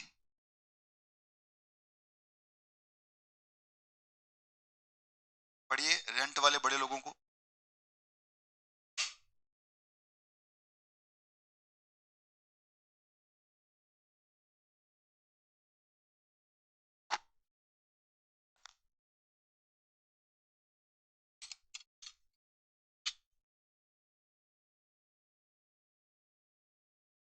One 194 IB, TDS on rent other than 194I।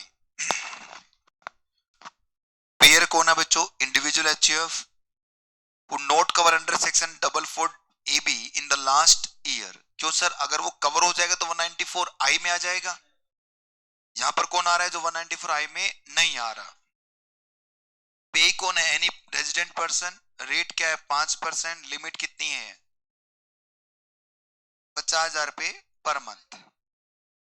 Time क्या है बच्चों? Credit of the rent of last month of the previous year और last month of tenancy which ever is earlier. Note पढ़ना एक बार।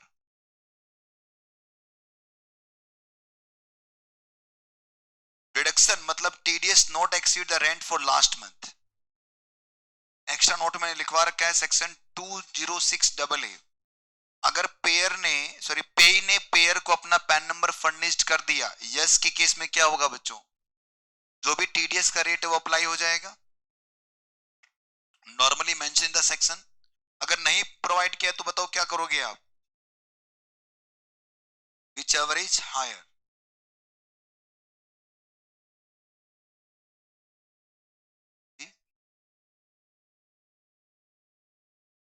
फिर से बोलो बेटा, क्या डाउट था? क्योंकि गवर्नमेंट बोल रही है उसको। एक बात बताओ, ये मेरे टीडीएस क्यों काट रहे हैं? इनको कोई अलग से खर्चा थोड़ी अलग हो रहा है। इनको क्या फायदा होगा मेरे टीडीएस काटने पर? किनको? क्या बात कर रहे हो? मैं फिर बोल रहा हूँ बेटा, बात ये है ही नहीं टीडीएस की। आपका 1 रुपया आपने जो पेटीएम करते हो ना, पेटीएम पर 1 रुपया प्राप्त हुआ, ये भी पता है गवर्नमेंट को। हाँ, तो कैश तो ब्लैक मनी है, पकड़ा गया तो फिर आ जाओ। कैश तो ब्लैक मनी होती है बेटा, ब्लैक मनी पकड़ोगे तो अलग से ट्रीटमेंट। अंदर वाला कमरा बना हुआ है, सोफे लगा रखे हैं, उस पर तो अलग ट्रीटमेंट है उसका। तो उसका तो एकदम बढ़िया, शानदार, मजा आ जाएगा। ये तो नॉर्मल है। देखो सब मिलेगा, बुला रहे हैं वो। वैसे नहीं बोल सकते आप। सर गवर्नमेंट को कैसे पता चलेगा? अरे भाई पता नहीं चलेगा, पर एक बार बताओ, एक हाईवे बना हुआ है, उस हाईवे के ऊपर एक रेड लाइट लगी है, कभी पुलिस वाला नहीं खड़ा, हम हमेशा निकालते हैं कट कट कट, क्या पता चल रहा है? एक दिन पुलिस वाला यहाँ पर पेड़ के पीछे खड़ा रह गया, हम वैसे निकल रहे हैं, उसने कहा रोक। अब मैं ये बोलूंगा, मैं तो रोज ऐसे चलता था, मुझे क्यों बोल रहे हो आप? बोल सकते हैं क्या ये? हो गया, कितने दिन से जा रहा है तू? आजा तेरे को बताता हूँ मैं, ऐसे नहीं हो सकता। किसको?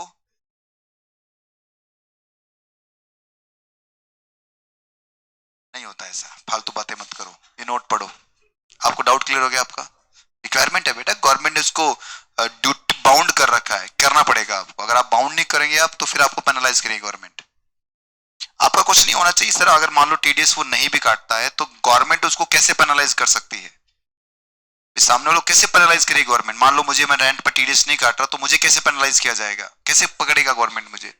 कौन सा मुझे गवर्नमेंट मुझे कुछ देने वाले, कौन सा मुझे खर्चा क्लेम करना? कुछ भी तो नहीं करना मुझे। तो मुझे कैसे क्लेम किया जाएगा? क्लेम जब मैं टैक्स बनाऊंगा अपना, जब गवर्नमेंट को मैं टैक्स पे करने जाऊंगा, तो फिर गवर्नमेंट मेरा 234 ABC का इंटरेस्ट चार्ज करना स्टार्ट कर देगी। वहां पर पेनलाइज करेगी गवर्नमेंट मेरे को। अभी एक तो कुछ नहीं कह सकती मुझे, रिटर्न फाइल करूंगा, वहां पर इंटरेस्ट मुझसे चार्ज कर लेगी कि तूने टीडीएस क्यों नहीं काटा।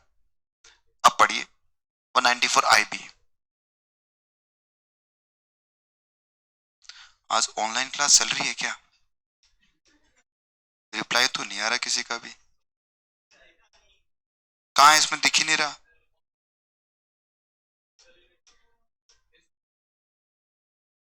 अच्छा, उधर चल रही है क्लास।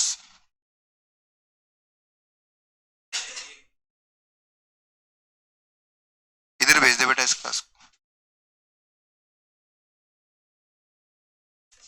मनोज सर तो बेटा पता नहीं क्या क्या कर देते हैं।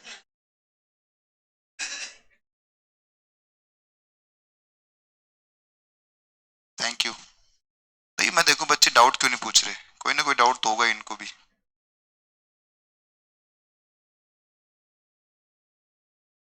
देखो है ना, आईबी का नोट वापस बताना। देखो आगे ना क्या डाउट।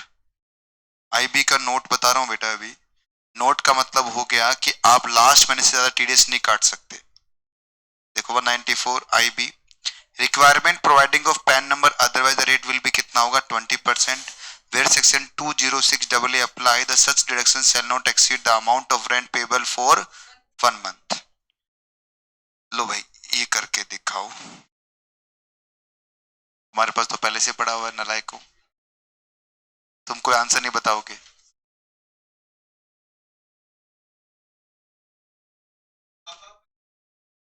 मतलब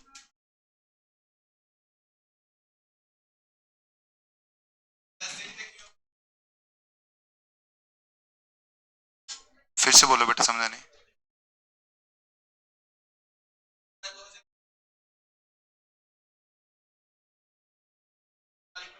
ऐसे करके देखो, अब मकान मालिक का वो खाली करने देगा? जो बच्चे पीजी में रहते हैं उनको भी पता होगा, अगर 5 दिन ऊपर हो गए पीजी तो पूरे महीने का रेंट लगा देते हैं वो लोग। ये देखो, दुखियारे तो बोल रहे, दुखियारे बोल रहे एक दिन का भी लगा देते हैं। ऐसे बीच में थोड़ी चलता है बेटा। आप सोचिए, आप 50,000 ऊपर का महीने का रेंट पे करने जा रहे हैं, तो वहां कोई एक एक दिन का हिसाब थोड़ी होता है। वो तो बोलेगा अभी आज रह गए आप तो महीने का लग गया रेंट, जाओ बीच में खाली करके, हमें क्या मतलब है।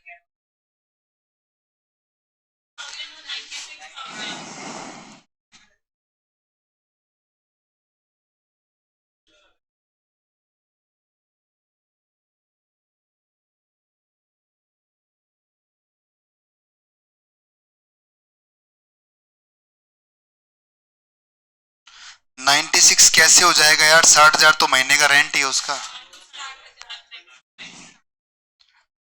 तो 60,000 है बच्चों।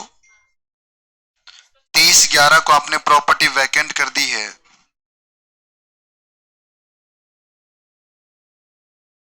बताओ कितना आएगा?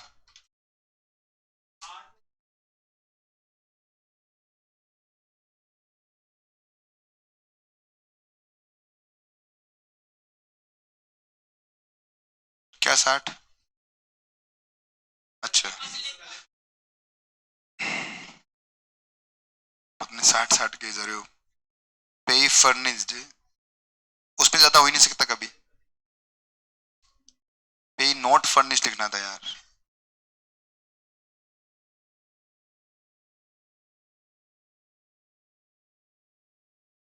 अब बताओ क्या होगा।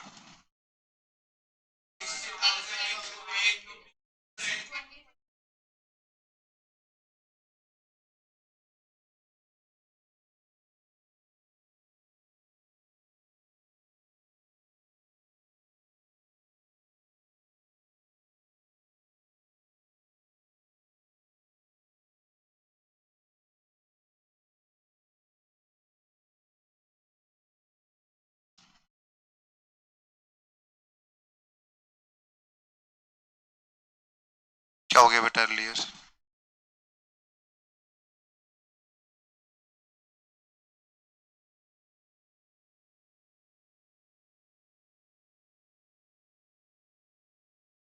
ये वाला अभी बताता हूँ। ये देख बेटा लिखा हुआ है नोट, पढ़ नोट को। Deduction not to be exceed rent for last month. हर केस में, दोनों तीनों छठों पांचों पांच सब में।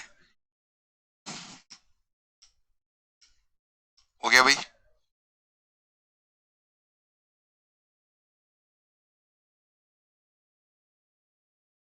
वो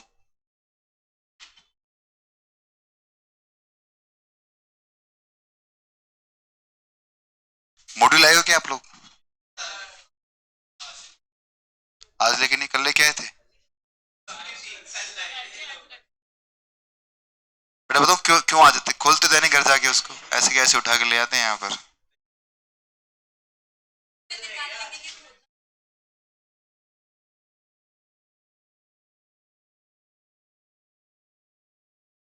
घर जाके बैग तो खुलता नहीं, जैसे यहाँ से चले जाते हैं मुंह उठा के वैसे यहाँ वापस जाते हैं।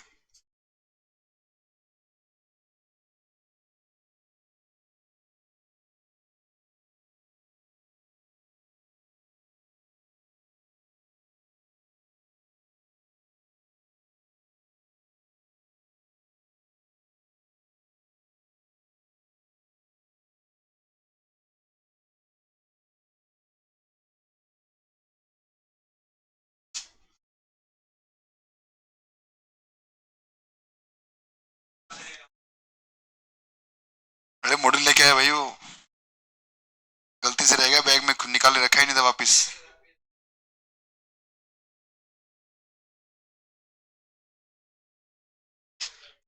करो ये क्वेश्चन करो, जो भी प्रश्न नंबर है उसका प्रश्न नंबर सामने देखो।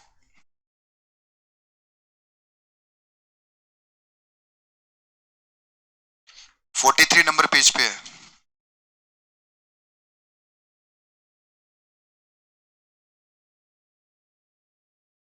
आंसर भी निकाल दिया? दोनों केस के आंसर निकालने हैं भाई।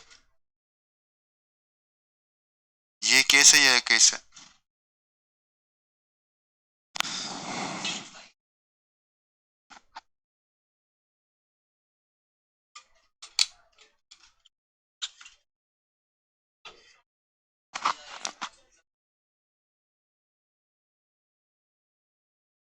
पहले केस में क्या है बच्चों? इस वाले केस में 19,250 और इस केस में 77,000 तो आएगा नहीं बेटा, 55,000 हो जाएगा। और पहले वाले केस में, पहले में तो पूरे साल पे ही है ना यार वो। लो बता देता हूं, ये वाला, ये वाला, ये वाला। पहले में 27,500, 19,250 और फिर लास्ट में 55, 56 हो गया। 194 आईसी पढ़ने जा रहे हैं बच्चों हम। जेडीए के अंदर आपको याद होगा कि एक व्यक्ति के पास लैंड है, दूसरा उसको डेवलप करता था, बदले में जो भी डेवलप लैंड मिलती थी वही फुल वैल्यू ऑफ कंसिडरेशन माना जाएगा। अगर साथ साथ में कोई कैश मिलता था वो भी फुल वैल्यू ऑफ कंसिडरेशन में ऐड कर दिया जाएगा, याद आपको? तो वो जो कैश है ना बच्चों, उस कैश कंपोनेंट पर 194 आईसी में टीडीएस कटेगा। याद आपको? मैं फिर याद करवाता हूं कि सर इस तरह से हमारा बनता था कंप्यूटेशन किसका, इसमें फुल वैल्यू ऑफ कंसिडरेशन क्या होता था कि जो भी एसडीवी मिल रही है आपको प्रॉपर्टी की वो ले लोगे आप, इसमें क्या ऐड कर दोगे आप, कैश अगर है तो वो भी ऐड कर दोगे, ये बनेगा आपका फुल वैल्यू ऑफ। तो इस कैश पर 194 आईए में आईसी में टीडीएस कटेगा।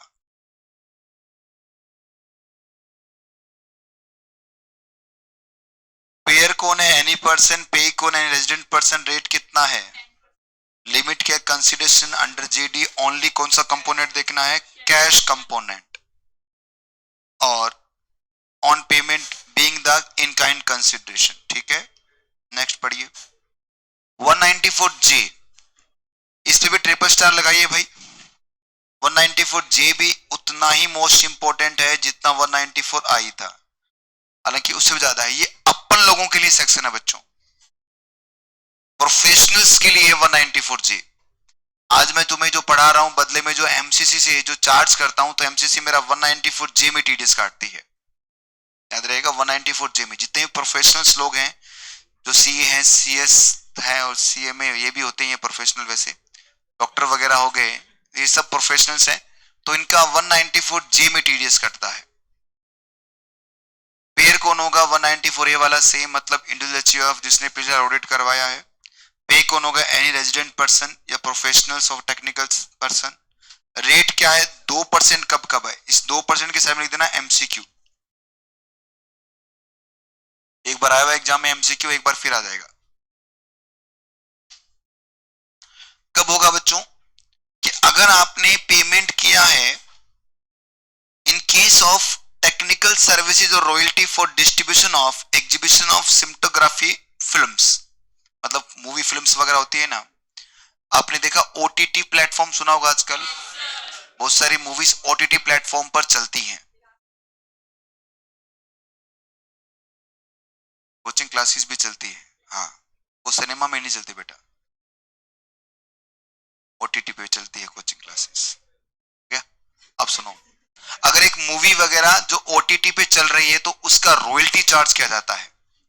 ओटीटी वाले क्या करते हैं, रॉयल्टी पे करते हैं उस मूवी के लिए, ठीक है ना। ये क्लास नहीं है बेटा, ये मूवी फिल्म्स की बात हो रही है, ठीक है, इसलिए बोल रहा हूं।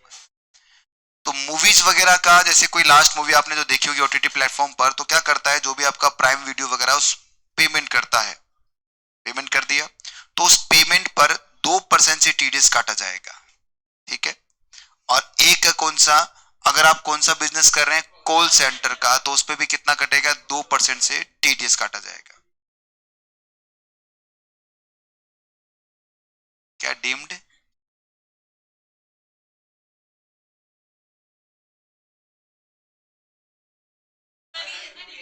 अच्छा वो मूव, अच्छा ठीक ठीक, बहुत ही एडवांस चलते रहे भाई। किसने बोला था वैसे, ये बढ़िया था, ये किसने, किसका था। हाँ, चलो बेटा, बूंदी वाले बता सेक्शन 40A9 किसका है, बता बेटा, कोशिश कर। ड्रीम गर्ल तो तेरे को बहुत याद है, ये कैसे याद नहीं आ रहा, है स्लिप हो गया ये। सेक्शन 40A1, सॉरी सेकंड किसका है,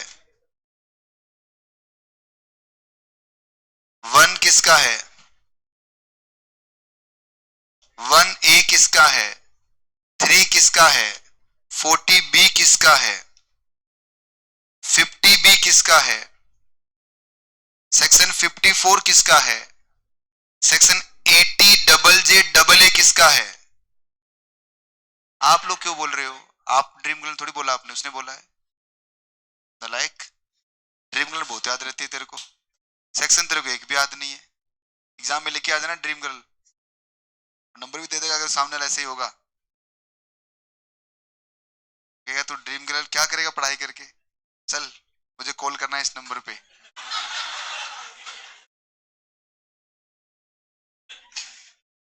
तो 2% टीडीएस कटेगा ड्रीम गर्ल पे, मतलब कॉल सेंटर पे।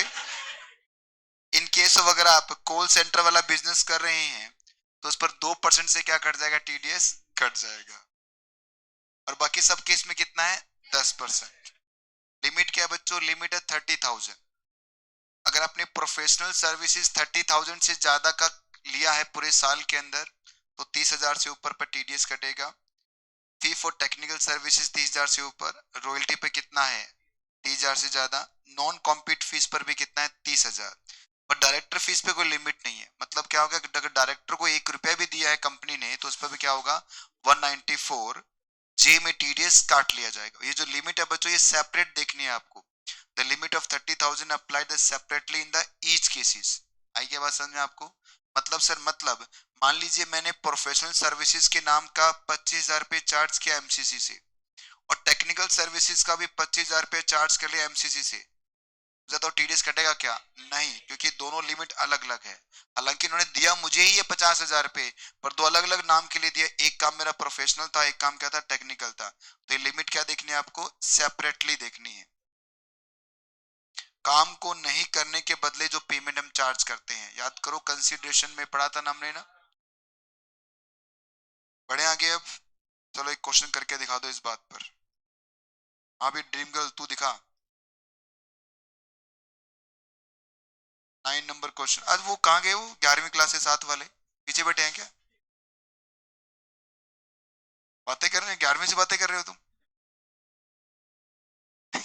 11वीं से बातें नहीं कर रहे? 11वीं चलेगी पर बातें नहीं गई अभी तक। क्वेश्चन करो बेटा, क्वेश्चन करो।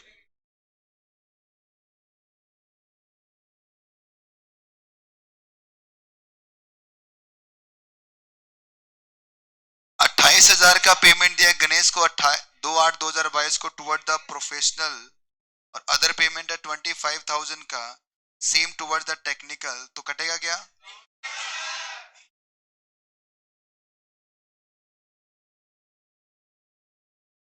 नहीं नहीं बेटा, एक व्यक्ति 30,000 लिमिट। अगर मान लो मेरे मेरे 10 क्लाइंट है, 10 क्लाइंट मुझे 20,000 रुपए दे रहे हैं, तो किसी भी टीडीएस नहीं आएगा, क्योंकि टीडीएस मैं नहीं काटूंगा, वो काटते हैं बेटा। जो पेमेंट करता है वो टीडीएस काटता है, जिसको मिलता है वो थोड़ी टीडीएस काटेगा। इसलिए 30,000 से ऊपर पेमेंट करोगे तो टीडीएस कटेगा।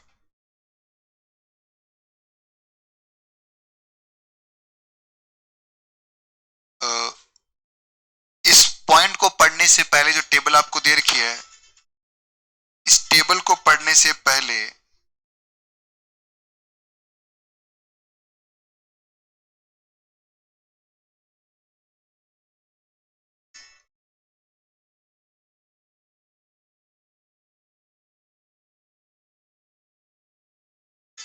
बंदे नहीं हो रहा ये।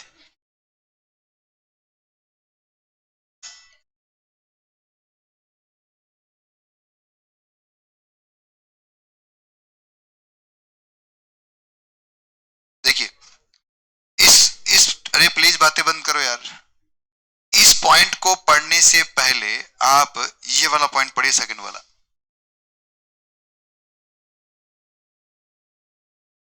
फिर टाइम कवर्ड क्रेडिट और पेमेंट विच अर्लियर, और not right to use the computer software is liable to deduct TDS under section 194 J. अगर आपने राइट टू यूज किया है बच्चों, तो उस पर भी कितना होगा, 194 जे ही क्या होगा, अप्लाई होगा। जैसे अपने बहुत सारे बच्चे आज क्लास के अंदर बैठ के जूम की क्लासेस देख रहे घर बैठ के, तो जो जूम की क्लास का हम पेमेंट जो करते हैं वो भी 194 जे में ही लगता है। ठीक है, बढ़े आगे। हाँ जी। पर्सनल सर्विस पर जीएसटी, सॉरी, पर्सनल पर आपका 190 टीडीएस अप्लाई नहीं होगा। अगर प्रोफेशनल ने आपको पर्सनल सर्विसेज दी, जैसे एक एडवोकेट है, एडवोकेट से आपने अपने बिजनेस रिलेटेड सर्विस ली है, तो क्या होगा, टीडीएस कटेगा। पर एडवोकेट ने किसी का डाइवोर्स की सर्विसेज दी या फिर किसी का चक्कू निकाल दिया, वो वाली सर्विस, ये क्रिमिनल सर्विसेज, तो इस पे 194 जे नहीं आएगा। अब ये नोट पढ़ते हैं बच्चों, ये क्या है ये नोट? टीपीए मतलब थर्ड पार्टी अरेंजमेंट। अगर एक डॉक्टर मुझे पेमेंट करता है, सॉरी डॉक्टर को मैं पेमेंट करता हूं, तो पर्सनल है, ठीक है ना, तो उस पर टीडीएस 194 जी नहीं आता। बट मैंने क्या कर रखा है, इंश्योरेंस करवा रखा है एसबीआई मेट लाइफ में, और मैं क्या पे कर रहा हूं उस पर, इंश्योरेंस प्रीमियम, जिस पर मुझे क्या मिल रहा है, 80।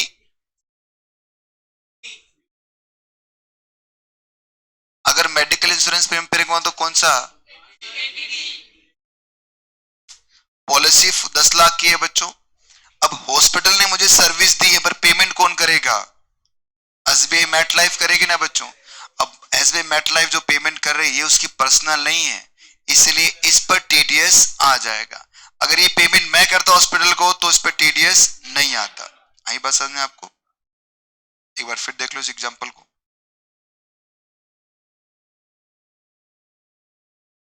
बहुत बढ़िया। रूम पर सर्विस देता है। अभी बात ऐसे करते हैं, कंपनी में देखते हैं।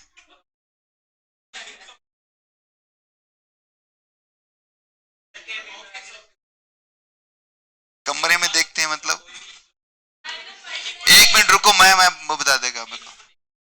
क्लिनिक बोलो ना उसका, कमरे क्या बोल रहे हो उसको? रूम पर देखते हैं, कमरे में देखते हैं, क्लिनिक है उसका भाई। वो तो ठीक है, वो आप जो बोलना चाह रहे हो हम समझ गए, पर थोड़ा सा कमरे में हाँ, उस पे भी नहीं हो, उस पे भी नहीं आएगा। देखिए, अगर कोई जो पेमेंट करने वाला है, मैं हूं पेमेंट करने वाला, और मैंने गवर्नमेंट से, डॉक्टर से जो सर्विस ली है वो मेरी पर्सनल तुम्हारे देखो कंपनी थोड़ी बीमार होती है कभी कि कंपनी में खांसी हो गई, कंपनी में जुकाम हो गई है ना, पेट दर्द हो रहा है, ऐसे कंपनी थोड़ी होगा, वो तो हमारे होगा ना। तो हम पर्सनल है, हमारी पर्सनल इंडिविजुअल है, इसलिए इस पे नहीं आएगा। पर जो पेमेंट दे रहा है वो कौन दे रहा है? कम अब की बार पेमेंट कौन दे रहा है बच्चों? इस केस के अंदर इंश्योरेंस कंपनी। तो उस केस में फिर 194 जी आ जाएगा। तो इसी पे तो बना रखा है मैंने, ये पूरा एग्जांपल समझा रखा है आपको, ये पॉइंट यहाँ पर 194 जी आता है। ठीक है, अगर मैं आपको थोड़ा सा नोट करके बताऊं वैसे ही नॉर्मली कि पर्सनल सर्विस जो होती है ना, पर्सनल, उस पे 3 सेक्शन अप्लाई नहीं होते। पर्सनल सर्विस मान लो आप, या पर्सनल, एक तो 194 सी, 194 एच और 194 जी, इन तीनों पर ही क्या नहीं होगा? Note apply. ये तीनों पर मतलब आपको अपना खुद का घर का मकान बनाना है, तब कितना मर्जी बड़ा मकान बनाइए, 194 सी नहीं आएगा। कोई कमीशन है आपका, पर्सनल घर का बेचने का कमीशन है, उस पर 194 एच नहीं आएगा। और यदि आपने अपने प्रोफेशनल सर्विसेज दी है किसी पर्सनल नेचर के लिए, सब इतना हो सकता है क्या? हो रहे सोचिए, एक वो लड़का था ना, वो आर्यन खान, तो वो नशा करता पकड़ा गया था, शाहरुख खान का बेटा, आर्यन खान। हाँ हाँ, क्या है क्या है, नशे करते पकड़े गए वो ना। तो उसको क्या लगता है, उसके बापू ने उसको कितने पैसे दे के छुड़ाया होगा? वो जो एडवोकेट है वो क्या 200 रुपए वाला एडवोकेट है क्या? लाइसेंस छुड़वाने थोड़ा गया था वो कि भाई वो बाइक पकड़ेगी तो उसका लाइसेंस छुड़वा लाते हैं? नहीं नहीं साहब, करोड़ों रुपए पे किया उसने उसकी फीस के, एडवोकेट की फीस के। तो ये जो पर्सनल नेचर ही तो है, ये पर्सनल नेचर ही तो है बेटा। और कोई स्टेटमेंट नहीं दे शाहरुख खान ने, सब चुपचाप बैठा अंदर अंदर खेलता गया। तो बड़े बाप की औलाद थी भाई, वो बच गया वो, अदरवाइज जो उसको बच गया। नहीं इसमें क्या है, नशा करने वालों के लिए कोई अपने वो नहीं है, कोई हम तो नहीं पकड़े गए, वो वहां पर उसको क्यों पकड़ के लेके आए? एक बात बताओ, वहां पर उसको क्यों पकड़ के लेके आए? इतना मुद्दा क्यों बना? क्या वो शरीफ था क्या? अरे हमें क्या आंखें बंद थोड़ी है हमारी। अगर वो शरीफ था तो शाहरुख खान पता नहीं क्या कर देता उसको ईडी के साथ में। उसको पकड़ा है, नशे की हालत में लेके आए हैं, 2 दिन बाद उसको होश आया है, उसके जेब में मुंह पर पता नहीं कहां कहां उसके ड्रग्स निकले हैं, और फिर उसके बाद वो निकल गया वो आराम से, क्योंकि उसके पिताजी ने उसको बचा लिया। उसमें कैमरा में है या नहीं है, उसमें क्या दिक्कत है? एक बात बताओ बेटा, नॉर्मली उसको पकड़ा गया, क्यों पकड़ा गया? ऐसे खेलने के लिए तो पकड़ा नहीं पुलिस ने, और ऐसे तो नहीं 2 दिन पकड़ के पूछताछ करके छोड़ दिया। अरे पूरा 1 महीने अंदर रखा है उसको पकड़ के, 1 महीने तक अंदर रखा हुआ है उसको। अगर थोड़ा भी अगर वो गलत नहीं होता, 1% भी चांस गलत का नहीं होता, तो वो 1 दिन में छूट जाता। नहीं छूटता सर, वो हाई प्रोफाइल केस था इसलिए। अरे हाई प्रोफाइल केस था तो गवर्नमेंट को भी तो डर लगता है क्या? ईडी को डर नहीं लग रहा था क्या? कितना हाई प्रोफाइल केस, अगर कल को हम गलत होंगे तो हमारे साथ क्या करेंगे ये? तो इतना बड़ा, इतना ईमानदार था उसका बेटा, 1 महीने तक उसको अंदर बिठा के रखा, तो शाहरुख खान ने स्टेटमेंट तक नहीं दिया कि ईडी बहुत बेकार आदमी है, हमारे बेटे को अंदर बिठा दिया उसने, जो बिल्कुल निर्दोष था। एक बार भी नहीं बोला वो शाहरुख खान, तो क्यों नहीं बोला फिर? सोचिए कल को अगर मुझे कोई अंदर पकड़ के ले जाए, 1 महीने तक बिठा के रखे, मेरे बापू क्या क्या बोलेगा फिर? नहीं बोलेगा क्या कैसे कैसे बिठा दिया अंदर लड़के को, जब आपके पास कोई सबूत ही नहीं थे? तो ये मतलब दूध का धुला हुआ था, चिराग था तेरा ये, तो क्यों रखा 1 महीने अंदर फिर इसको?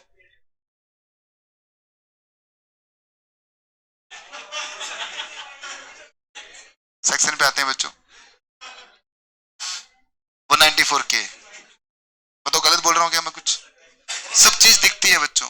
मैं ये नहीं कह रहा शाहरुख खान ने कोई गलत किया, भाई अपने बच्चों को बचाने के लिए हर माँ बाप किसी भी हद तक चले जाते हैं, वो चाहे आपके हो, चाहे मेरे हो, चाहे वो शाहरुख खान के हो, नहीं शाहरुख खान के बेटे के हो। हर आदमी जितनी उसकी औकात है उससे बढ़कर ही करता है बच्चों, अपने बच्चों के लिए वो करता है, वो कुछ भी कर जाएगा। और शाहरुख खान ने वो उसका एग्जाम्पल भी दिया है। पर मैं ये नहीं कह रहा उसका बेटे ने गलत किया नहीं किया, वो तो सब हमारे सामने था। स्टेटमेंट है, वो स्टेटमेंट दे रहा हूं, तो कह रहा आप कैमरे में, आप डरना थोड़ी है, बता रहा हूं भाई ये बात हुई थी। चलो 194 के पढ़ते हैं अपन अब। TDS on income in respect of unit. अगर आपने कोई म्यूचुअल फंड की यूनिट्स परचेज की है तो उसको, जो आप 5,000 से ज्यादा का इनकम आप कमाते हैं, देखिए डिविडेंड जो मिलता है वो आपको मिलता है शेयर्स पर, और म्यूचुअल फंड की यूनिट पे क्या मिलता है आपको? इनकम मिलती है। अगर ये इनकम आपकी 5,000 से ज्यादा की है तो उस पर क्या होगा? 10% के हिसाब से टीडीएस कटेगा। काटेगा कौन? Mutual fund company. बोलिए ना। किसी म्यूचुअल फंड कंपनी के आपने यूनिट्स परचेज कर लिए, आपने पैसा तो कमाओगे ना म्यूचुअल फंड से, तो जो पैसा अगर उसका 5,000 से ऊपर का है तो उस पर क्या होगा, 10% टीडीएस कट जाएगा। 194 एलए, एलए के ऊपर लिखो लैंड एक्विजिशन।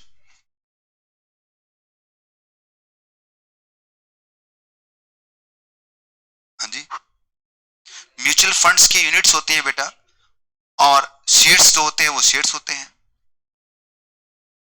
डिफरेंस का मतलब वो म्यूचुअल फंड के हैं इसलिए वो यूनिट्स हैं, क्योंकि वो कोई शेयर नहीं है, वो खुद शेयर में इन्वेस्ट करते हैं। जैसे कंपनी के बहुत सारे शेयर्स हैं, अब मुझे नहीं पता, देखो मैं बताता हूँ म्यूचुअल फंड क्या होता है, ये पूछिए आप।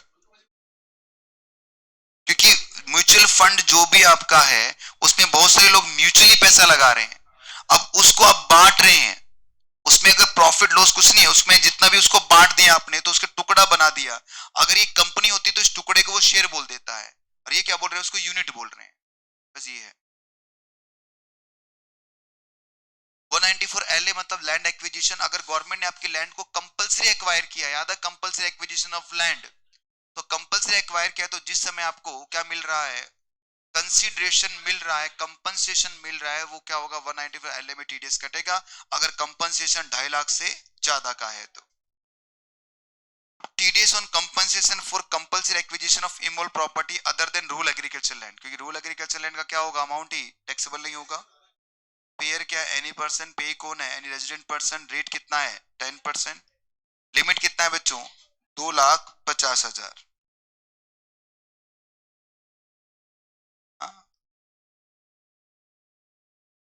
194M लगाओ ट्रिपल स्टार।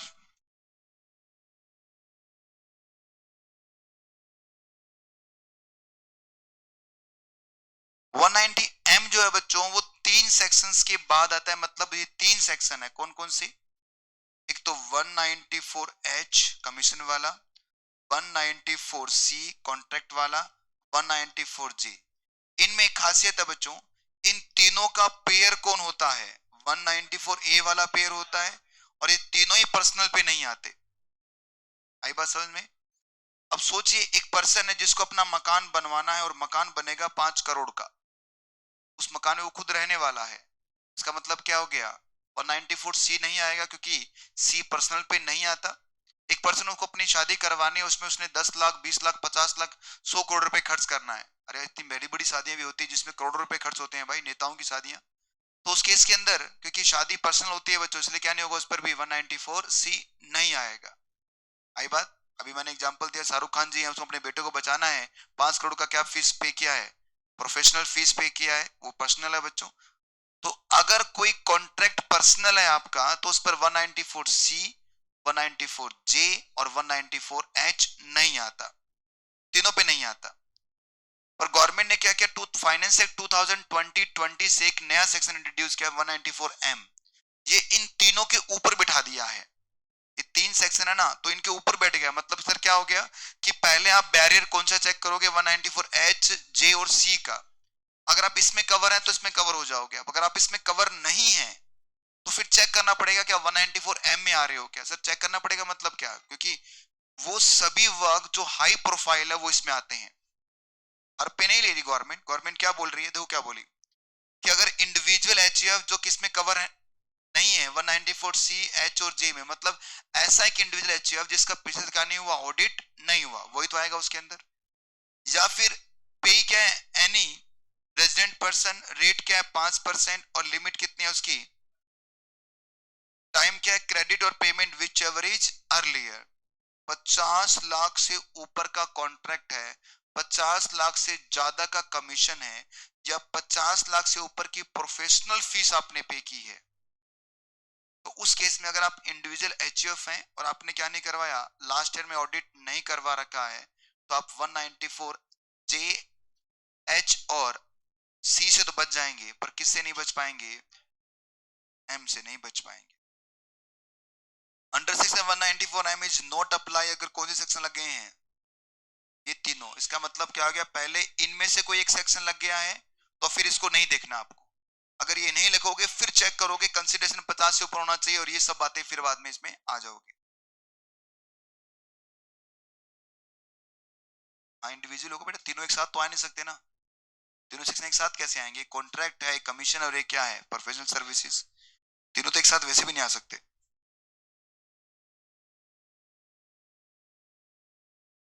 कौन सा क्वेश्चन है?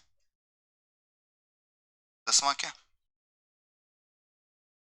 53 नंबर पेज पे आ जाइए आप। 10वें में देखिए क्या लिखा है, examine whether the TDS provision would be attract in the following cases and if so under which section, also specify the rate TDS applicable to each case. Assume करना है कि all payment are made to the resident. ये same to same question exam में पूछा गया था 2 attempt पहले, 3 attempt पहले।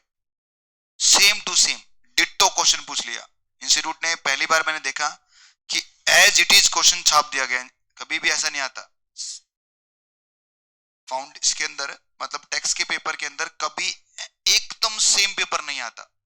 फिर पहली बार ये क्वेश्चन अभी दिखाऊंगा आपको, पढ़िए बताइए बेटा।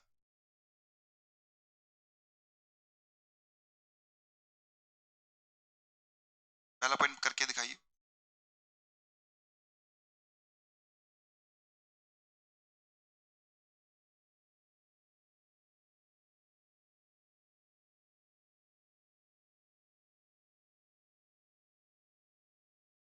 मिस्टर गणेश है जो एक इंडिविजुअल है, कैरिंग कर रिटेल बिजनेस विद टर्नओवर कितना 2.5 crore in the previous year 21-22, मतलब लास्ट ईयर में टर्नओवर उसका एक्सीड कर गया है 1 करोड़ से। इसका मतलब वो पेयर बन गया। पेयर बनते ही 194 एम के चांस तो खत्म, 194 एम तो खत्म हो गया। अब 194 किस में आएगा? वो contract for payment of repair and residential house कितना है, और payment of the commission to the, मुझे बताइए क्या ये रेजिडेंशियल हाउस में आ रहा है क्या? तो 194 सी में तो आएगा नहीं, क्यों नहीं आएगा? क्योंकि पर्सनल कॉन्ट्रैक्ट है और 50 लाख से ऊपर लिमिट नहीं है, इसलिए नहीं आ रहा। 194 एम में भी नहीं आ रहा।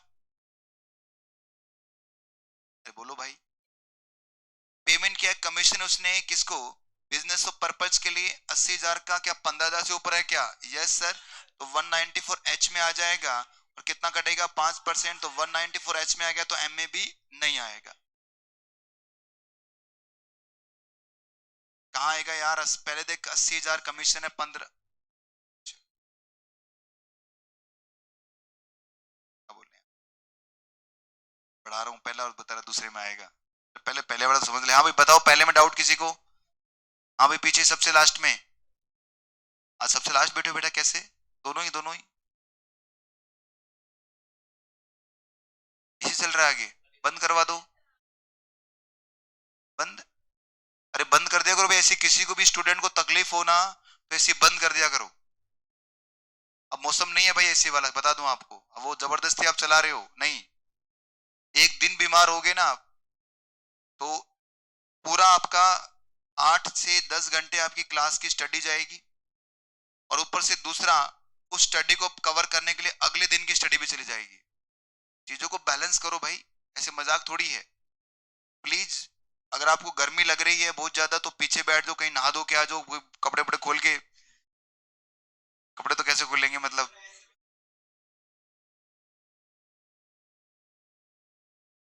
तो खिड़की विड़की, खिड़की वगैरह खोल के बैठ जाओ भाई। पर देखिए अगर कोई, अब मौसम नहीं है भाई, अब आप ये कंप्लेन नहीं कर सकते कि सर हमें गर्मी लग रही है हमें इसे चलाओ, नहीं भाई। अब नहीं है मौसम ऐसा, हल्की फुल्का है मौसम, अभी चेंज हो रहा है तो ये थोड़ा ज्यादा खतरनाक है, इसलिए थोड़ा ध्यान रखो। सेकंड पॉइंट बताओ। मिस्टर राजेश है जो एक होलसेलर है और उसके पास 95 टर्नओवर, इसका मतलब 194 सी एच और आई तो, सॉरी आई थोड़ी, जे तो आ ही नहीं सकता। अब एम आएगा, बस ये चेक कर लो। Contract payment for reconstruction of residential house made किया आपने इस तारीख को, और कितना 20 लाख और कितना 15 लाख और कितना 20 लाख, कितना हो गया भाई? तो 55 हो गया, तो इसमें 194 एम आ जाएगा। तीसरा बताओ। सैलरी इंडिविजुअल मतलब क्या हो गया? 44 ए बी में कवर नहीं है, तो इसका मतलब 194 सी एच और जी नहीं आएगा। चेक करो 51 लाख का कमीशन पे किया है तो 194 एम में आ जाएगा। फोर्थ बताओ।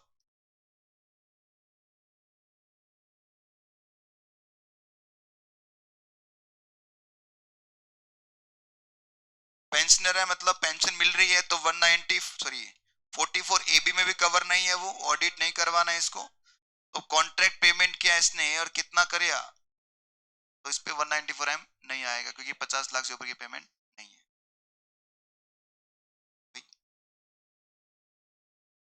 चलिए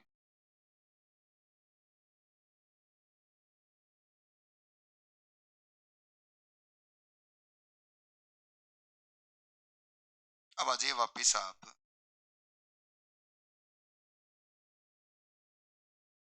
अब बस अब छोटे मोटे सेक्शन बचे हैं।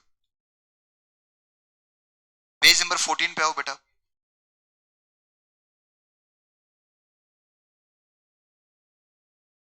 194Q, TDS on purchase of goods. Normally मैंने क्या बोला था कि सर सेल परचेज पर टीडीएस नहीं आता, और ये फाइनेंस एक्ट 21 मतलब पिछले साल के अमेंडमेंट्स है, तो यहाँ पर क्या होगा, आ सकता है बच्चों। और ये 1 जुलाई 2021 से इफेक्टिव हुआ था। जिन बच्चों ने पहले नोट्स निकाल लिए प्रिंट आउट, उसमें मैं कुछ चेंज करवाऊंगा भाई। इसमें तो मैंने चेंज करके दिए हुए हैं जो बाद में निकाल रहे हैं। इसमें कुछ चीजें हटानी है, आपको काटनी है, वो काट देना, बाद में कंफ्यूज रहोगे आप।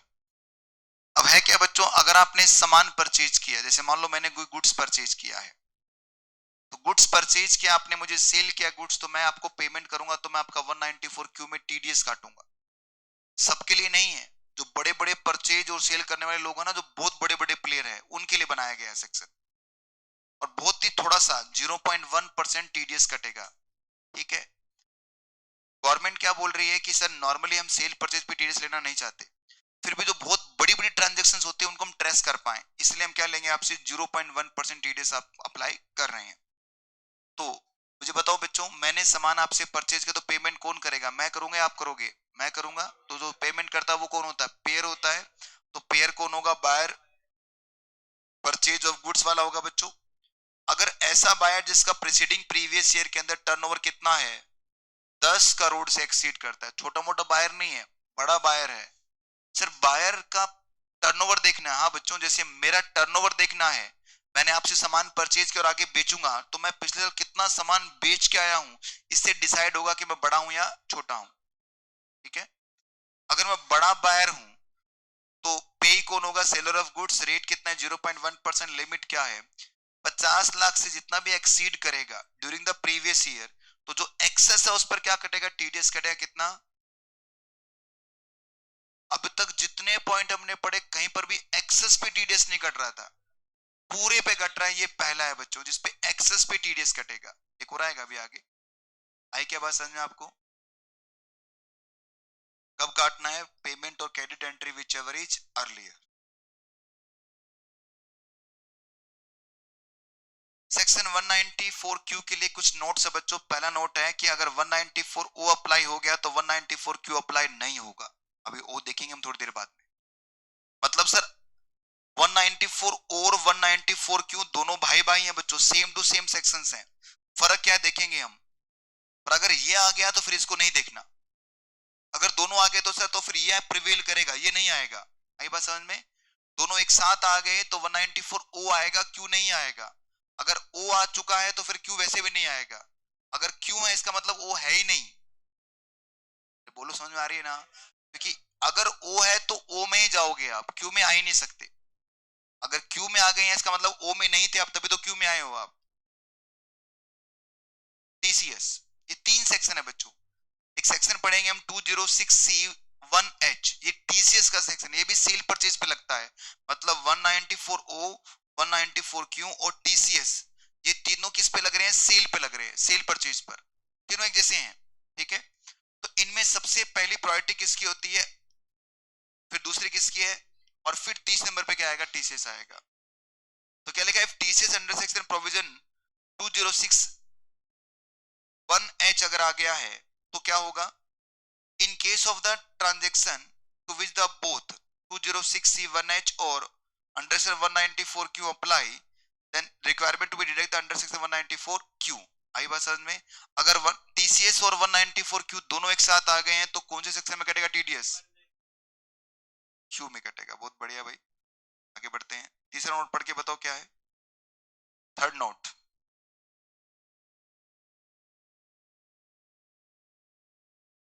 सर ये पता नहीं आपने एग्जाम्पल सा बना रखा है। इधर देखो सब बच्चे सामने कैसे एग्जाम्पल है।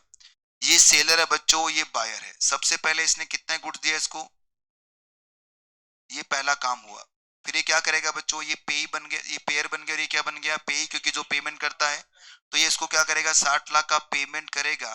तो पेमेंट करेगा तो टीडीएस काटा जाए कितना से, 0.1 से, किस पर, एक्सेस ऑफ कितना है बच्चों, तो कितना आ गया ये 1000। 194 क्यू में टीडीएस काटा जाएगा अगर परचेज बिल एक्सीडिंग कितना उसका 50 लाख। और इस बायर का प्रीसीडिंग प्रीवियस का टर्नओवर कितना मान रहा हूं मैं, 10 करोड़ से एक्सीड। आगे समझ में।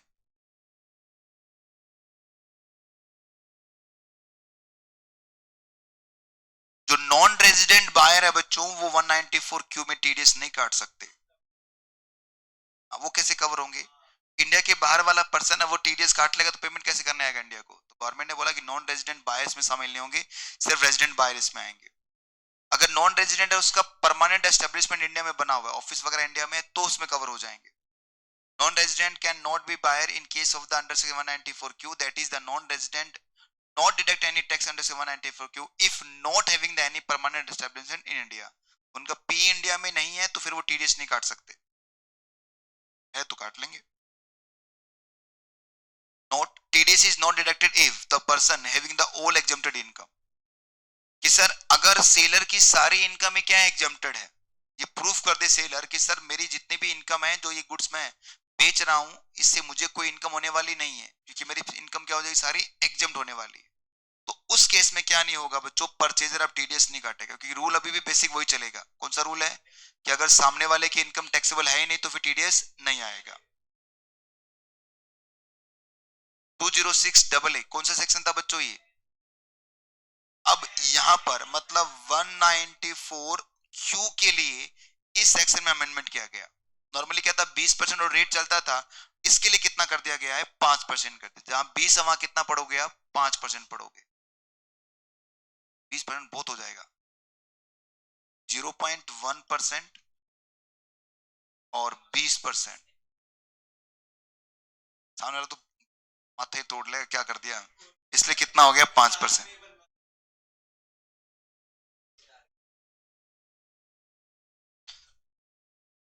देखिए ये जो एग्जाम होगा अभी नवंबर में, अगर ये नवंबर में नहीं आया सेक्शन 194P, तो आपके सिलेबस में लिख के ले लो, मुझसे आएगा आपके एग्जाम के अंदर। पहली बात है 99% चांस अभी नवंबर में मिल जाएगा ये। क्यों सर, क्योंकि कौन हंस रहा है यार, तुम ऐसे पढ़ोगे तो मैं किस मूड से पढ़ाऊं यार, तुम लोगों को कॉमेडी चल रही है क्या यहाँ पर, या तुम्हें वो टीचर चाहिए जो तुम्हें साथ कॉमेडी करे, बस कर लेना। मैं अपनी लाइफ में इतनी कॉमेडी कभी नहीं की जितनी तुम्हारे बैच में कर रहा हूँ, क्योंकि तुम हाईली अनसेटिस्फाइड बैच हो सभी टीचरों से, सभी चीजों से। तो मैं सोच रहा हूँ ठीक है थोड़ा आराम से, तो आप लोग इस तरह से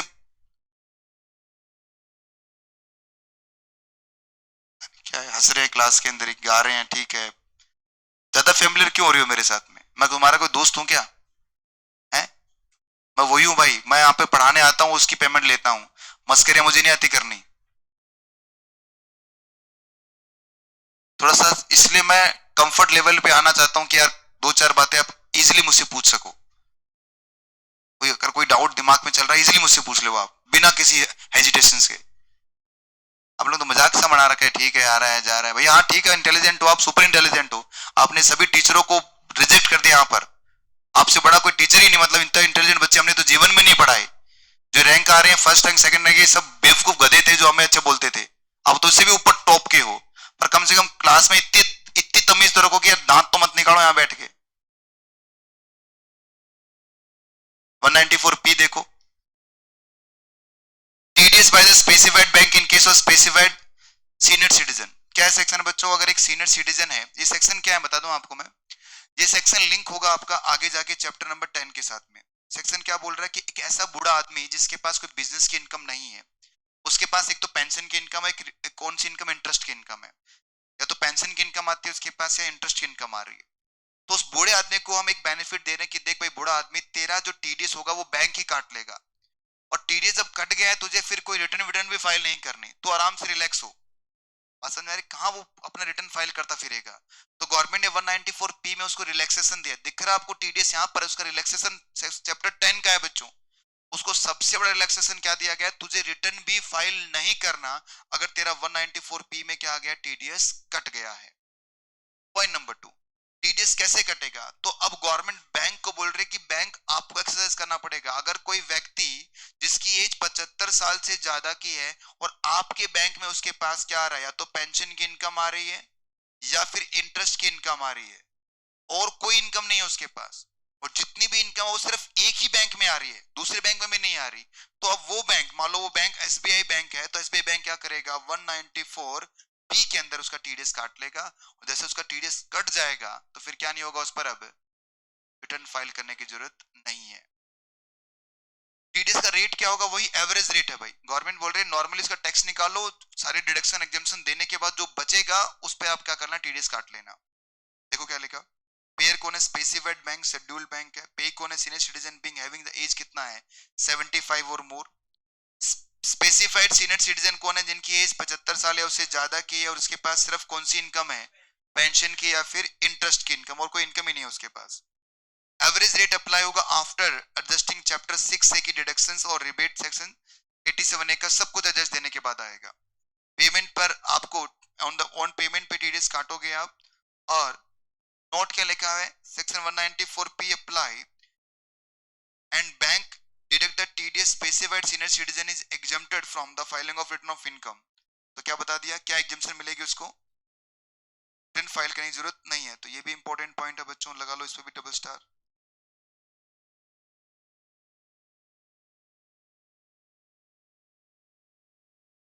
इनकम कौन सी हो सकती है उसकी सिर्फ, और इंटरेस्ट की इनकम रिसीव्ड और receivable from the any account maintain by the such individual same the specified bank, उसी सेम बैंक में होना चाहिए।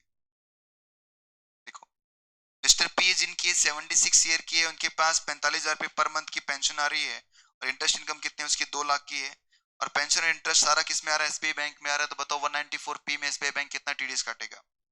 पहले तो पेंशन की इनकम निकालोगे, ये क्या है, 50,000 माइनस किया, कितना आ गया, अब 4,90,000। इंटरेस्ट कितना है, 2 लाख का, टोटल कितना हो गया सर, ये 50,000 क्या माइनस किया, क्योंकि सीनियर सिटीजन इंटरेस्ट मिल रहा है, इसका मतलब टीटीबी भी मिलेगा। कितना आ गया इसका इनकम, 46 से बना लो टैक्स बच्चों। देखो मेरे हिसाब से गलत बना रखा है मैंने, ये चेक करना एक बार सही बनाया क्या, शायद एक बच्चे ने कहा था गलत है। कितना आएगा बेटा, 4212, सही जोड़ दिया, सही कर लो इसको, गलत है क्या ये, मन तो कर रहा तुम्हारे चपड़े लगा दूं कान के नीचे। सीनियर सिटीजन पे 3 लाख की स्लैब नहीं आएगी, ये लेते हैं सर, मैंने बोला और मान लिया। सही है बेटा, ये मैंने निकाला हुआ है, क्यों टेंशन ले रहे हो आप। तो टीडीएस कितना कटेगा इसका, 39,520, फिर चेक कर लो तो कोई बात नहीं।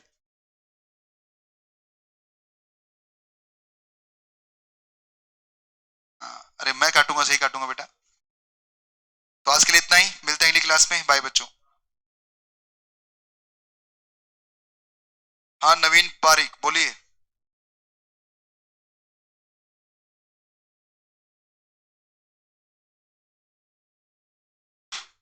अदर इनकम और हो तो 194C बताना, कोई बात नहीं, क्लास में आके रिवाइज कर दूंगा 194C एक बार फिर से। सी मतलब कॉन्ट्रैक्ट वाला है भाई। अगर अदर इनकम कोई और हो, देखिए नॉर्मली वैसे क्या हो सकते हैं उसके पास, हाउस प्रॉपर्टी की इनकम होगी, बिजनेस इनकम तो मना ही कर दिया, अदर सोर्स की इनकम इंटरेस्ट आ सकता है और कुछ आएगा नहीं। अगर अदर इनकम और भी है तो फिर 194P अप्लाई नहीं होगा, सिर्फ 2 ही इनकम होनी चाहिए, कौन कौन सी, इंटरेस्ट की इनकम और पेंशन की इनकम, बस। अगर कोई अदर इनकम है तो कोई बात नहीं भाई, ये थोड़ी बोल रहा हूँ कि टीडीएस नहीं कटेगा, फिर इस सेक्शन में नहीं आओगे आप, नॉर्मली जो दूसरे सेक्शन उसमें रहोगे, रिटर्न भी फाइल करनी पड़ेगी, फिर रिटर्न रिटर्न सब फाइल करना पड़ेगा, ठीक है। चलिए बाय बच्चों। 194J वाली टेबल भी बताना, टेबल कल, अच्छा ठीक है, बाय।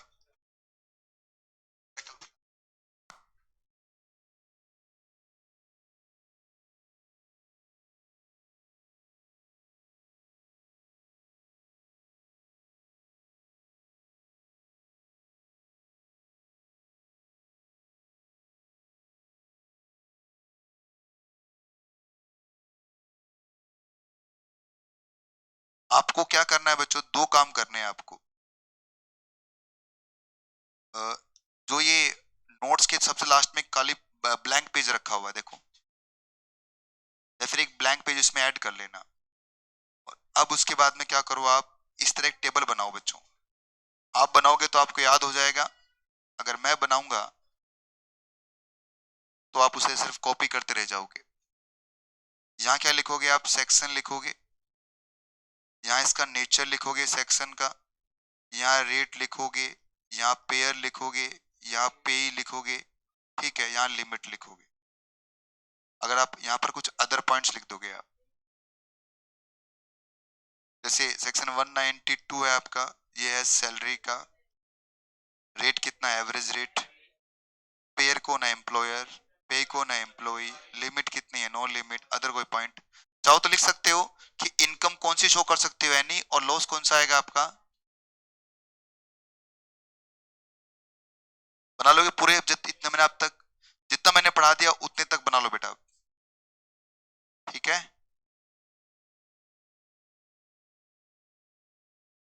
ये कितना करो पहले,